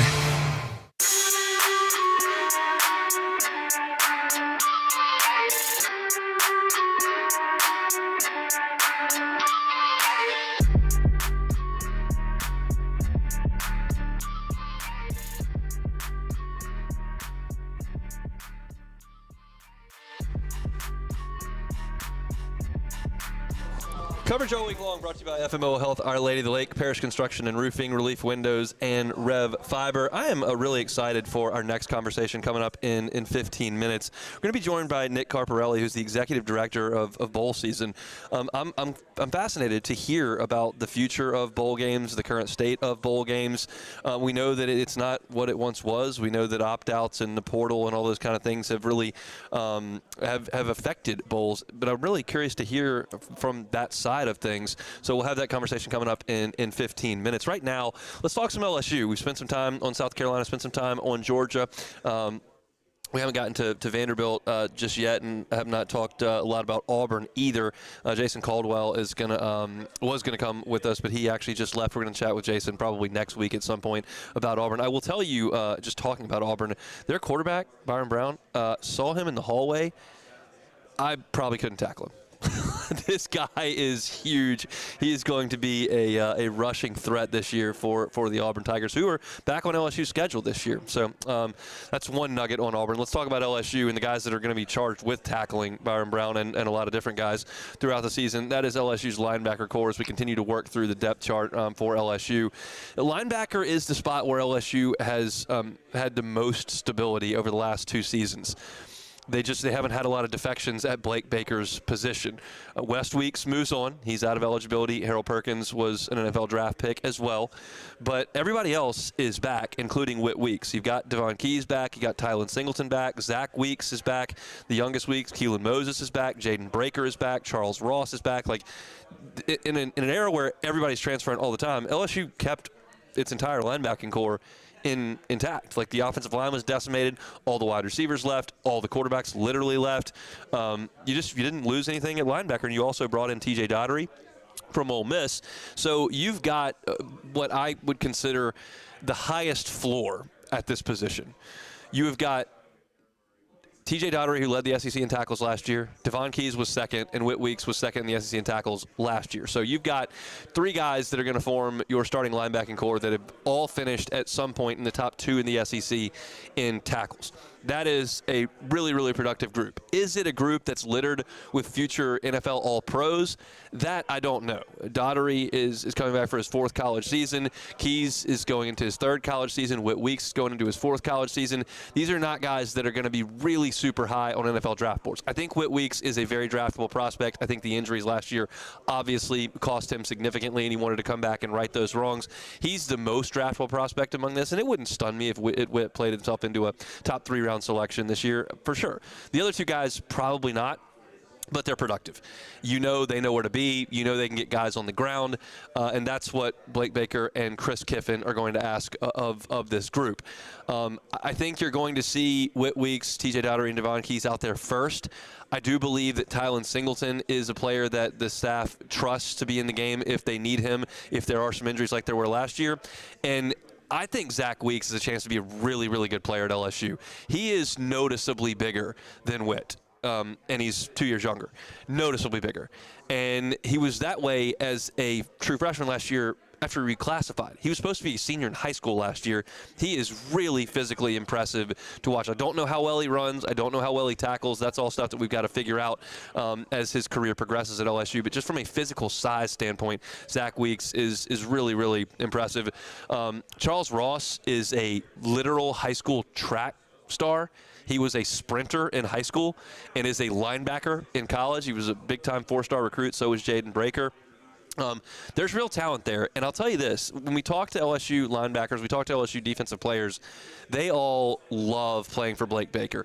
The biggest endorsement I can give to Blake Baker is the fact that none of these guys transferred out. Like, Jaden Breaker went into the transfer portal briefly, and they got him out. He was in the transfer portal for like an hour. But that's a testament to the culture that Blake Baker has cultivated at the linebacker spot. Now, Blake Baker's not coaching the linebackers this season. Chris Kiffin is the linebackers coach. Blake Baker's working with the Stars, and he's more of the CEO. So that is a change at the linebacker spot, but I don't think it's going to be overly significant. Blake Baker's still going to be talking with those linebackers between drives. He's just going to be in more of a CEO role. You're going to have Chris Kiffin very much involved in that as well. I think this is a group that is going to play very, very well. The question I have about the defense on the front is about the guys in front of them. It's the defensive line and how well those guys are able to free up the linebackers to go make plays. Blake Baker is very, very comfortable turning those linebackers loose with calls. He loves to send pressure from the second level of the defense. We've seen Whit Weeks do this a lot over the course of his time in Baton Rouge. He is a very good pass rusher. They'll send him on blitz off the edge. They'll send him up the A-gap. They will get really, really creative, but you need the defensive line to play well to allow that to be as powerful as Blake Baker wants it to be. And that's where my questions lie. Again, it's not concerns with the defensive line. It is questions, though. I don't have a lot of questions about the linebackers. I know what TJ Daugherty and Devon Keys are. I know what Weeks is. If you have injuries, then there could be questions that arise with some of the younger players that haven't played a lot. This is not a spot that I have a lot of questions about. I have questions about the defensive line. Not as many questions about the linebacking core. I think it's going to be very, very good. You will lose Daugherty and Weeks after this year. Devon Keys technically could move on. I don't expect that he would. So you would like to get some seasoning for Tylen Singleton, for Zach Weeks, for Keelan Moses, for Jaden Breaker, for Charles Ross. You'd like those guys to play a little bit this year, especially in mop-up duty, because they're the next men up. And it stands to reason if those guys didn't transfer out this past offseason, you would think they got a good chance to keep them around this coming offseason as you open up playing time for some of those younger linebackers that really do have a lot of talent. Blake Baker has stockpiled this group, and I think it's going to be a very, very good one. I wrote for LouisianaSports.net that it's hard to imagine a position group with a higher floor than this one. It's not a group that was rated really, really highly on Pro Football Focus. Daugherty, even though he led the SEC in tackles last year, he graded a 55 overall, 60 against the run, 60 tackling, 51 in pass rush. Didn't necessarily blow you away, but he did have a very, very productive season, and that's a guy that obviously Lane Kiffin and Chris Kiffin trust a ton. He's coming to SEC Media Days, so that's a testament to him right there as a transfer that comes in and is already established himself as enough of a leader to come and be at SEC Media Days. I don't know. We will ask TJ Daugherty on Thursday who the green dot is going to be, who the conversation is going to be with on the field. I kind of thought it might be Whit Weeks, but it appears it might be Daugherty. So that's interesting. But we'll get that confirmed on Thursday when they come in here and make the rounds in Tampa. So it's just a quick snapshot of what's going on at the linebacker spot for LSU. I think this is a very, very strong position group. It's not star-studded, but it is strong. And I think LSU is going to play very, very well sideline to sideline and moving downhill at the linebacker spots because you've just got guys that have proven they can do it. And that's a big, big, big key for LSU in 2026. I want to remind you about our friends at Fabry Chevrolet GMC. They're online at Fabry Chevrolet FabryChevrolet.com. That's FabryChevrolet.com. GMC is offering employee pricing on the 2026 GMC Sierra 1500 Denali's now until August 3rd. You can get up to $8,000 off select Denali. Chevy's also offering 0% APR financing for 5 years on the 2026 Silverado 1500s, plus no monthly payments for 90 days now until August 3rd. And Chevy's offering bonus cash on select new vehicles to firefighters, police officers, 911 dispatchers, as well as EMT paramedics. So get by and see them, Highway 61 in St. Francisville at Fabry Chevrolet GMC. They're online at FabryChevrolet.com. We're here on Radio Row in Tampa, Florida, brought to you by FMOL Health, Our Lady of the Lake, Parish Construction and Roofing, Relief Windows, and Rev Fiber. Got a very fascinating conversation coming up about bowl season. We'll have that with Nick Carparelli when we come back. You're listening to a Tuesday edition of The Hunt Palmer Show. The Hunt Palmer Show. Joe. The Highland Insurance Group, HighlandIG.com, HighlandIG.com. Jonathan Carbo and his team, they're the best. They do such great work over there from an insurance perspective. They can help you with your property and casualty insurance, but they also help with group and employee benefits.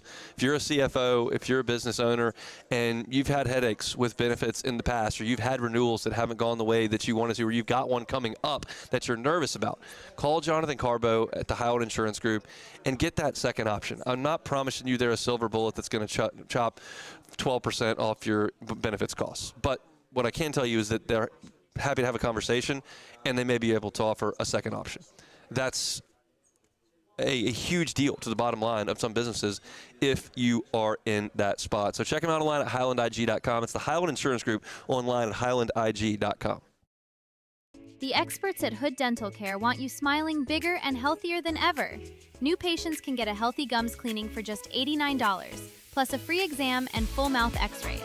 A $376 value. With over 3,000 5-star Google reviews, 5 local locations, and easy online scheduling with same-day care. Hood Dental makes it simple to get started. And we always have other great giveaways for new patients. Check out hooddentalcare.com and schedule your appointment today.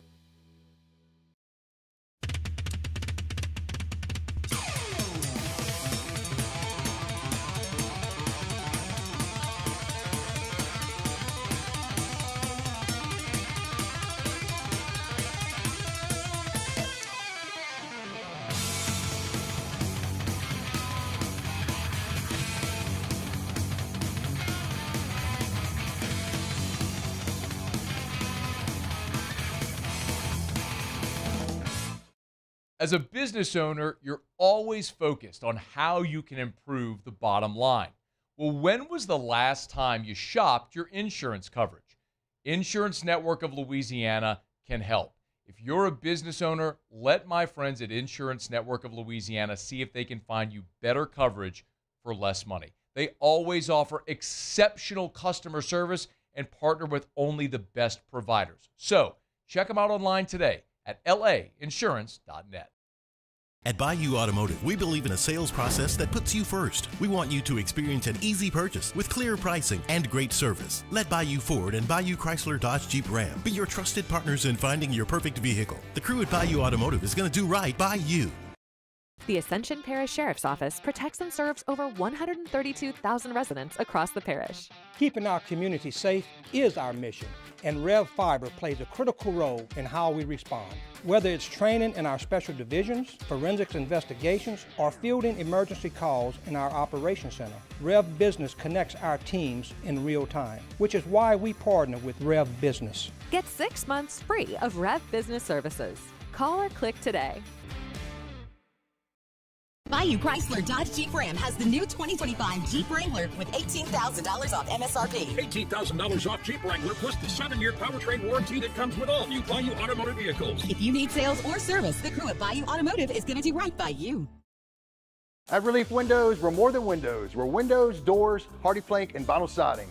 But our #1 product's always customer satisfaction. Come visit us at ReliefWindows.com.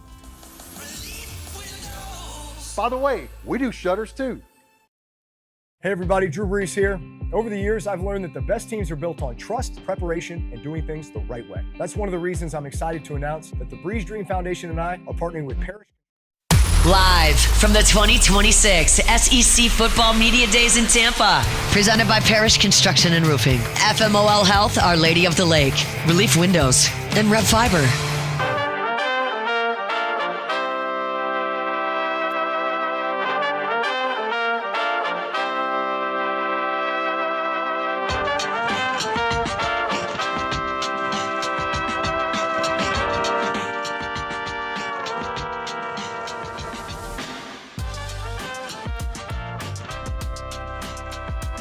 All right, we're moving along here on a Tuesday edition of the Hunt Palmer Show here from Tampa, Florida, SEC Media Days 2026. Excited to have this conversation. Welcome into the show, Nick Carparelli, Executive Director of Coca-Cola Bowl Season. Nick, thanks for the time. How are you? I'm great. What could be, what's not great? We're at SEC Media Day. Means college football is right around the corner. It is coming. This has been, I've had a blast here in Tampa. I think the setup's been fantastic. It's going to be a long week, 4 days. I think you're ducking out after 2 here, but mission accomplished? Yeah, just always good to be here, see a lot of friends, colleagues, a lot of the bowl executive directors of bowl games that the SEC participates in are here. Obviously, always great to see the coaches and the conference office staff as well. So help me out with your role as director of Coca-Cola Bowl Season. Like, give me the elevator pitch on what it is that you do. Yeah, well, the bowl system's a complicated system. It's been around for over 100 years. The number of bowl games has continued to grow over the course of time. There's 42 currently. 6 of them are factor into the national championship equation as part of the CFP. There's 36 that do not. It's one of the greatest traditions in American sports. It really is. It's evolving. It's changing just like everything else in college athletics, but it's still really meaningful, still really important, and really 2 parts to my job. I work for my membership, the 42 bowl games. I help market and promote them collectively. We have an annual meeting where they all come together. It's like a big trade convention of people who work for the bowl system. But then externally, it's my job to be at events like this, to have constant conversations with all of the stakeholders in college football, the commissioners, the athletic directors, the coaches, to make sure that the bowl system is continuing to serve the game of college football like it has for a long time. It has. Look, I grew up in Shreveport, Louisiana. My dad was on the board of the Independence Bowl for a number of years. I went to every Independence Bowl from 1993 to 2008 until I moved out of Shreveport down to Baton Rouge. I've got incredible memories of those Independent Bowl games, of following LSU to bowl games as well. I'm curious what you think, where bowls sit in the landscape of college football today. Yeah, well, like I said, it's evolving. Last year there were 82 teams that played in the postseason. 12 of them played in the CFP. 70 of them did not. So that's still a lot of teams that had, by different definitions, a successful season. We all know college football is not an even playing field. Correct. Most institutions cannot realistically, in sound mind, expect to be in the playoff on a regular basis, but they have to have something to play for, something to strive for, a reward for a successful season, and also a launching point for the next season. So, as college football evolves, as the CFP expands, we're likely to see an evolution of the rest of the bowl games. What's the right number of bowl games?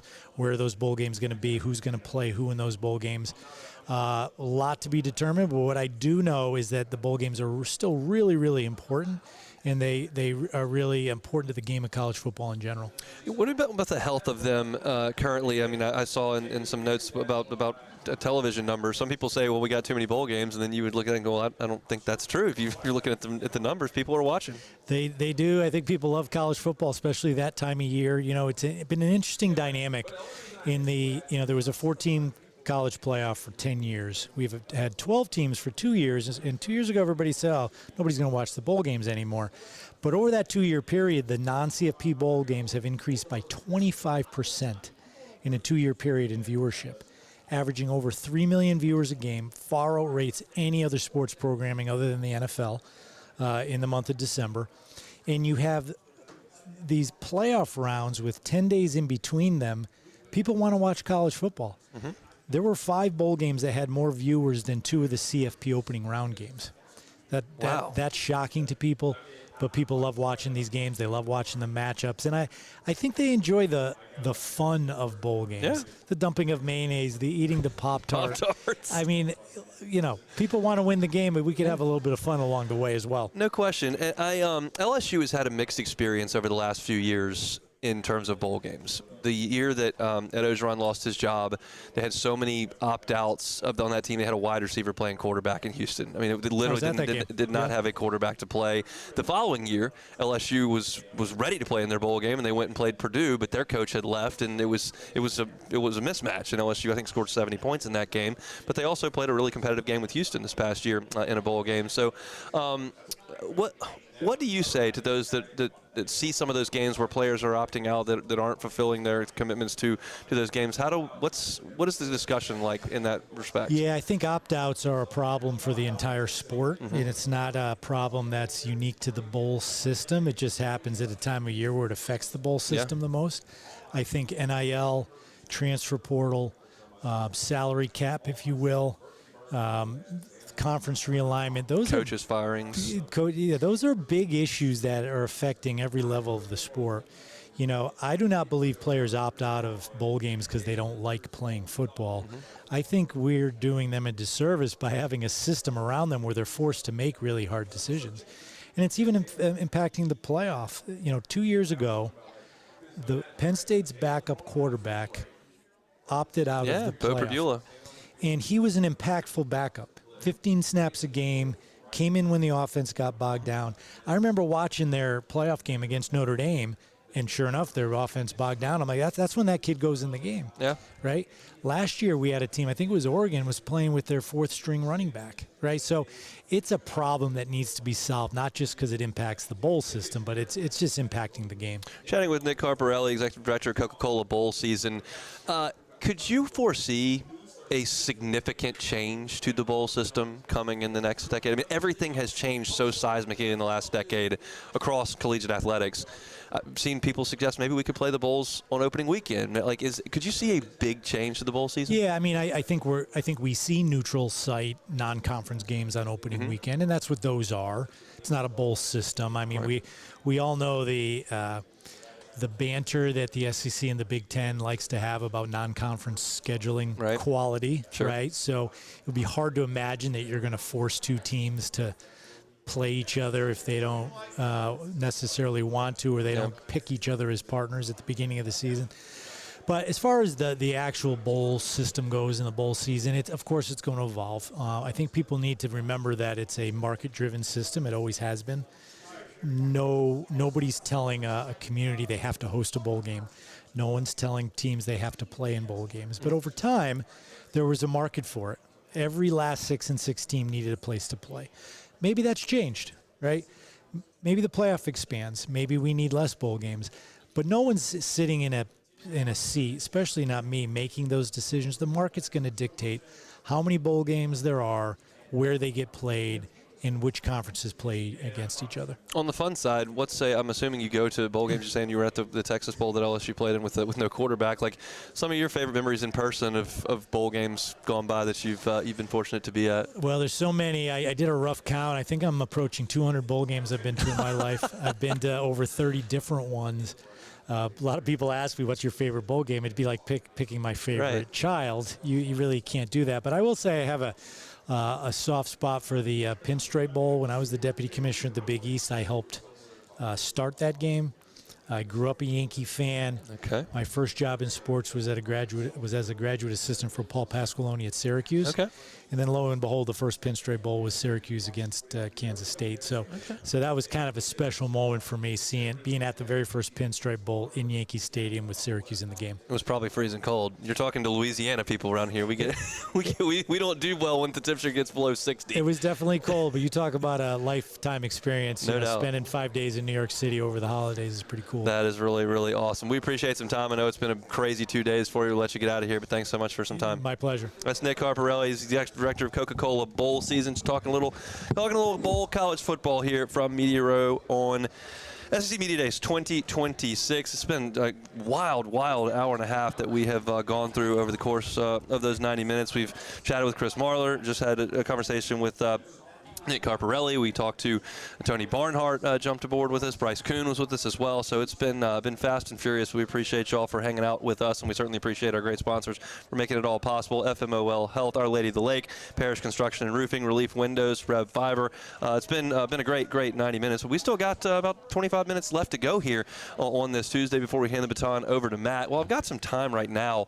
I'd love to just briefly talk about Auburn, because I did some research on Auburn, and we were going to talk to Jason Caldwell, who certainly knows a lot more about Auburn than I do, but he bolted on us and has got his wife and kids here, so he decided he was going to go spend some time with them, and I thought that was probably a better use of his time than sitting here waiting an hour to talk to me about Auburn football for 10 minutes, so we let him get out of here. But I was reading up on Auburn for preparation for today.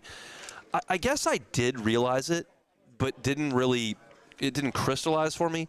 Auburn has suffered through 5 straight losing seasons. Not 5 straight disappointing seasons, 5 straight losing seasons. And now they're going to re-up and make another coaching change. They moved on from Gus Malzahn and made a mishire there with Brian Harsin, and then they thought they had it rectified with Hugh Freeze. And I think everybody thought that Hugh Freeze was likely to win at Auburn. That was a reasonable thing to think because he had won at Ole Miss, and then he went to Liberty and turned them around instantly. And you just figured at Auburn he would land there and it would go really, really well. And it just didn't. They were just bad. And what happened last year is not just that Auburn went 5-7, but the way that they went 5-7, where it just felt as though they were good enough to be a decent football team, but they lost every close game. They lost to Oklahoma by 7. They lost at Texas A&M by 6. They lost to Georgia, but it was only by 10, 20-10. They lost to Missouri by 6. They lost to Kentucky by 7. They lost to Vanderbilt by 7. They lost to Bama by 7. These are all one-score games, and Hugh Freeze just couldn't get them over the hump in those games. I would suggest they did not have the quality quarterback play that you needed. Hugh Freeze never got quarterback figured out at Auburn, and that's a big, big problem. So Alex Golis is trying to fix that in year 1 as he goes out and brings in Byron Brown. And I was talking about Byron Brown in the first hour. If you've been listening for 2 hours, I certainly appreciate it, but obviously we know that the audience turns over a good bit every 15, 20 minutes. Byron Brown is here today at SC Media Days in Tampa, and I walked by him in the hall. The way this thing works is they go room to room, and outside of every room there is an easel type deal, and they have this sign with the player's name on it that they put on that as the player goes into the room so you know who's in what room. And I didn't know who Byron Brown was. I just saw him walking towards me in his suit, and I saw the team walking behind him, and I was like, oh, that's one of the Auburn guys. And then I saw that it was Byron Brown on the sign that they were holding and walking through the hallway. He is huge. I mean huge. And I looked up his size. It says he is 6'3", 235. He looked like a linebacker to me. I was like, that's a quarterback? And then I turned on the highlight tape from him at South Florida, where he was Alex Golis' quarterback the last couple of years, led the nation in total offense 2 years ago. And he's physical, dude. He is a physical runner. LSU will play at Auburn this year, and they're going to have to get Byron Brown on the ground a lot. I was talking to Jason Caldwell just in the main ballroom. He's covered Auburn for 25, 30 years. And he said, yeah, I think he'll run for 700, 800 yards. Like, they're gonna run him a lot. He's physical. He's tough. He's not Cam Newton, but there are going to be some similarities there and some short yardage stuff where they just snap him the football and say, hey, go get it. Everybody else on offense is just completely new. They've got one running back in Jeremiah Cobb, but beyond that, it's a whole new offensive line. It's a whole new group of receivers, a whole new group of tight ends. It's a bunch of transfers. I think they brought in 41. It's a brand new offense that Alex Golis is going to run. Defensively, you still have DJ Durkin, who I wanted to ask Jason about this, and I may do that next week when we have him on. It sounded like from some reporting, which I can't verify in any way, that John Cohen, the athletic director at Auburn, was pretty set on having DJ Durkin as the defensive coordinator. He didn't want to hire him as the head coach, but he did want him to be the defensive coordinator for whoever came in. And that's a weird thing to do for an athletic director, to mandate a coordinator for a new head coach coming in. But it seems like that was kind of likely, and DJ Durkin is back. So they've got some continuity on the defensive side of the ball. There's just none on offense, and there's been really none at Auburn the last few years, so they just keep churning through head coaches. But this is an Auburn team that I think is probably going to be better. I listened to Alex Golis talk today, and he's really well spoken. He sounds like would be a good recruiter, the way he handled himself at the microphone. But it's stunning to me that Auburn has been so down for so long. Like, Auburn going 5 years without having won 7-6 season is just absurd, considering the era that I grew up in, where it was LSU and Auburn playing for the SEC West Championship just about every year until Nick Saban showed up. But it's been rough, and you look at the schedule, it's never going to be easy if you're Auburn. But you do have a manageable start. You're playing Baylor in Atlanta. You ought to be able to handle Baylor. We'll see what DJ Lagway brings in, but you ought to be able to handle Baylor. Then you got Southern Miss, and then your first two SEC games are home games against teams that are not loaded with talent. It's Florida and Vanderbilt. Now, they may lose both of those games, but they're not Texas, it's not Georgia, it's not Bama, it's not Ole Miss, it's not A&M. It's Florida and Vanderbilt. Then you go on the road for Tennessee and Georgia, and then you play LSU, and then you play at Ole Miss. That is a ridiculous gauntlet that Alex Golesh and Auburn are going to have to navigate. Again, it's at Tennessee, bye week, at Georgia, LSU, at Ole Miss. 3 road games in 5 weeks, and the 1 home game is against LSU. That is a ridiculous gauntlet that could flip this season on its head. You've got the ability to breathe the next 3 weeks because you're home against Arkansas, at Mississippi State, and then home against Samford before the Iron Bowl. But you've got just an absurd October for Auburn, and I don't know if that's something they're going to be able to navigate. There's not a lot of expectation on Auburn. I have talked to a few people about Auburn today. There's not a lot of people giving a lot of respect to what Alex Golesh can make. But what you do have to respect with Auburn is that they've got a very talented old quarterback who has played under this coach's system and has had success. Now, it's at a different level. It's at USF, but they did beat Florida last year. So it's an Auburn team that's completely remade, but they've got to get things on the railroad tracks at Jordan-Hare Stadium because they've just been too bad for too long for Auburn football. And now there's no excuse. Saban's not there around the corner. You got to get things figured out, and that's Alex Golesh's plan here at Auburn. So that's a look at the Auburn Tigers today at SC Media Days. USC, that's South Carolina, Georgia, Auburn, and Vanderbilt. Those are the 4 teams that have made their way through. Everybody's gone through the main ballroom, so things calming down just a little bit here on this Tuesday afternoon. It's a long grind for 4 days here, but we're just about halfway done. One more order of business for us. That'll be take it or leave it. We'll do that when we come back. The Hunt Palmer Show.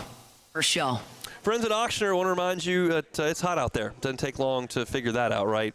And heat stroke is a significant threat in South Louisiana. So stay hydrated. If you have some of these symptoms, you may be dehydrated. You may be at some risk. So just be aware. Dry or sticky mouth, feeling lightheaded, not using the bathroom as much, fast heart rate, mental changes, that's a major red flag. One of the things that I've been telling you as we've continued this live all throughout July is that, look, if you feel off out in the heat, then stop. Stop. You just don't want to overdo it in the South Louisiana summer heat. If you're dehydrated and need medical attention, find your nearest Auctioner urgent care at auctioner.org/UC. That's auctioner.org/UC. At Relief Windows, we're more than windows. We're windows, doors, hardy plank, and vinyl siding. But our #1 product's always customer satisfaction. Come visit us at reliefwindows.com. By the way, we do shutters too. Bayou Ford is taking $13,000 off MSRP on the new 2026 Ford F-150 trucks. Plus the complimentary 7-year powertrain warranty that comes with all new Bayou Automotive vehicles. If you need sales or service, the crew at Bayou Automotive is going to do right by you. Who bears the standard? Who sets the bar? It's not those satisfied by low-hanging fruit or by taking it easy. Now the standard is set by the best of us, by those who work hard. Dig deeper. Give more. At Sunshine, we're proud to provide John Deere products that work hard for you, the standard bearers.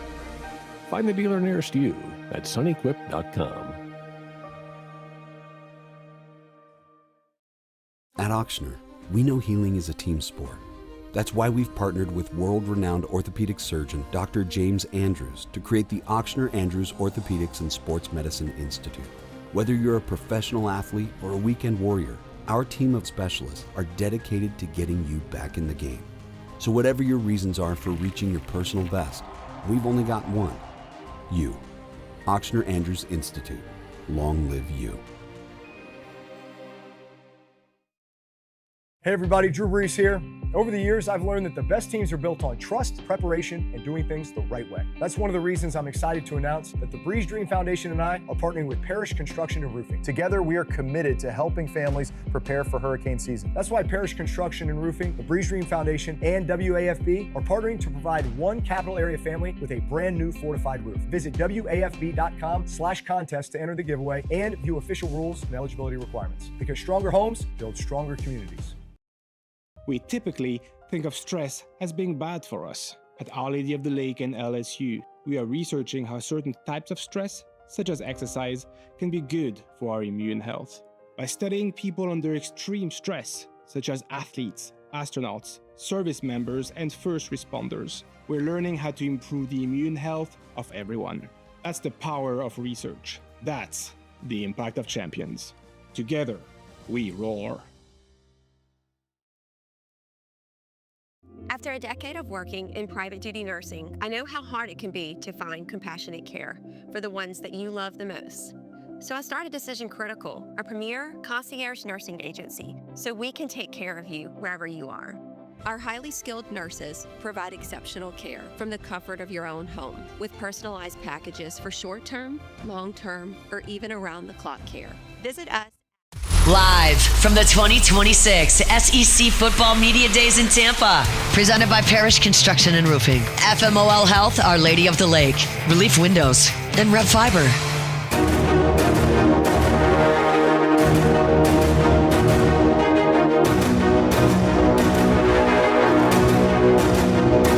Shout out to folks at Immense Cloud IT Management. Bring our Tuesday shows each and every week. Look, cybersecurity is something that most don't know a ton about, but it can be really, really dangerous. When I was in the insurance world, we had to talk about it consistently, and people are always looking around on the internet to try to find a backdoor into somebody's server, into somebody's system, and when they do, it may be hard to identify. If you don't know that you've had a cyber breach and your information is vulnerable, it can be that way for months, and all of a sudden you've got a major expense, major crisis on your hand. If you've got a third-party help on the IT side, like the folks over at Immense, they can monitor your servers, they can monitor your systems to make sure you are protected. It's a big, big issue, especially for businesses. So if you do not have someone on your side from an IT perspective that can help you, contact Immense. They're online at immense.net. It's immense.net. They bring you our Tuesday shows each and every week. Very, very excited for this evening. Matt and I think Ross Dellinger and Michael Cauble going to head on out for a nice steak dinner this evening, which is very, very exciting. One of the better restaurants, we're told, in Tampa. So we'll have a full steak review on tomorrow's show. Also going to have a really fun day on Media Row tomorrow. Alabama, Florida, Ole Miss, and Texas A&M will be the four teams that roll through. So LSU plays Alabama, plays Ole Miss, plays Texas A&M. So unlike today where you had three teams go that LSU doesn't play, tomorrow you'll have three teams on the docket that LSU does play, and the other one, of course, is Florida, who breaking in a brand new coach with Louisiana ties. So should be a lot of content coming your way from SEC Media Days tomorrow. All three of our shows that are here will be emanating from Radio Row. OTB in the morning. We'll be on from 1 to 3, obviously, and then Matt will drive you home from 3 to 6. For us right now, only order of business left on a Tuesday is a little take it or leave it. Take it or leave it. Take it or leave it. Today's hottest stories in sports, news, and sometimes even Hunt's life. The question is, will he take them or leave them? All right, so FIFA reportedly earned $9 billion for the 2026 World Cup, making it the most lucrative sporting event in history. Even though Hunt wasn't a soccer guy, but was the North America World Cup all it was hyped to be. Take it or leave it. Or leave it. I'll take it. I mean, I think everyone had a good time except me, which is fine. I don't need to have a good time. I gave it a shot, not my thing, but I think everyone else was all fired up for it. I have some friends that went to games, said it was fantastic. I thought the social media content was great. I thought the final was exciting. I actually saw the last goal. I was in the bar ordering a beer when we got here, and that's when they scored, and everybody cheered, so that's great. I think Spain was a worthy winner. Yeah, I think it was great. It's just not for me, and that's okay. All right, it is okay. So, U.S. cyclist rider Brandon McNulty was knocked off his bike by a car driver right before the Tour de France time travel on stage 16. The incident was being described as a road rage attack. One car was a little bit upset behind him, hit the brakes, and he slammed into the car. They said, we don't know why. So, getting in a road rage incident right before you participate in the Tour de France. Take it or leave it. Take it or leave it. I'm gonna leave it. I have a mixed relationship with the cyclists that are in the street at times. There oftentimes is a better place for them to be. I appreciate getting out, enjoying the outdoors, getting a sweat in, being active. That's all well and good, but we do have to drive our cars some places. However, what I cannot endorse is intentionally bashing into a cyclist with your car. You might be frustrated. We've all been there. I've been frustrated with cyclists who are kind of in the way and slowing all traffic down, but we can't be ramming the accelerator or slamming on the brakes in this case and having guys bash into the car. That's we're taking it a bridge too far in this case. Yeah, most definitely. This guy, I wish I knew the Paris road so I could understand what was going on. But yeah, slamming your car and running into that—that's crazy, man. Let him run his cyclist. So 80 years ago, a Boston Red Sox team led by future Hall of Famer Ted Williams went on a 15-game winning streak. Early in the season, that still holds the longest in team history. The Red Sox extended the second longest winning streak in club history to 14 games on Monday night, and they can tie history tonight. They are 19-2 in the past 21 games. So is the Dirty Water Boston Red Sox the hottest team in baseball? Take it or leave it. Believe it. Obviously got to take that. I mean, they're I'll playing take it. incredible baseball. I'll take it. I was disappointed watching the Cubs last night. Bregman, bases loaded, 2 outs. Tie game in the ninth, strikes out on ball 4, and then the Cubs blow it in the 10th inning. But the Red Sox are not blowing anything. They're just dominating. They're playing great. It's been fascinating to watch that. I was really hoping, speaking of the AL East, that the Rays would be in town this week, as we're in Tampa, could have zipped over and watched a game. They're not playing at the Trop this year. They're playing at the Yankees spring training facility at Steinbrenner Field. But I would love to go watch that. But unfortunately, they're not here. So baseball stories few and far between in football land this week. So look, before we go, that is it for Take It or Leave It. Musso had to let you know, Red Sox is rolling, baby. The Red Sox are rolling. The Cubs are not. The Brewers are. Surprise, surprise. We're probably relegated to trying to fight for the wild card once again because we just can't beat the Brewers. But I didn't project that, did I, Jordan? Not at all. A little bit. All right, that's it for Take It or Leave It. That's it for us on a Tuesday edition of the Hunt Palmer Show. We're brought to you by Men's Cloud IT Management. Our coverage all week long, of course, brought to you by our great sponsors that have made all of this possible. That is Parish Construction and Roofing. That is FMOL Health, Our Lady of the Lake. That is Relief Windows, and that is Rev Fiber.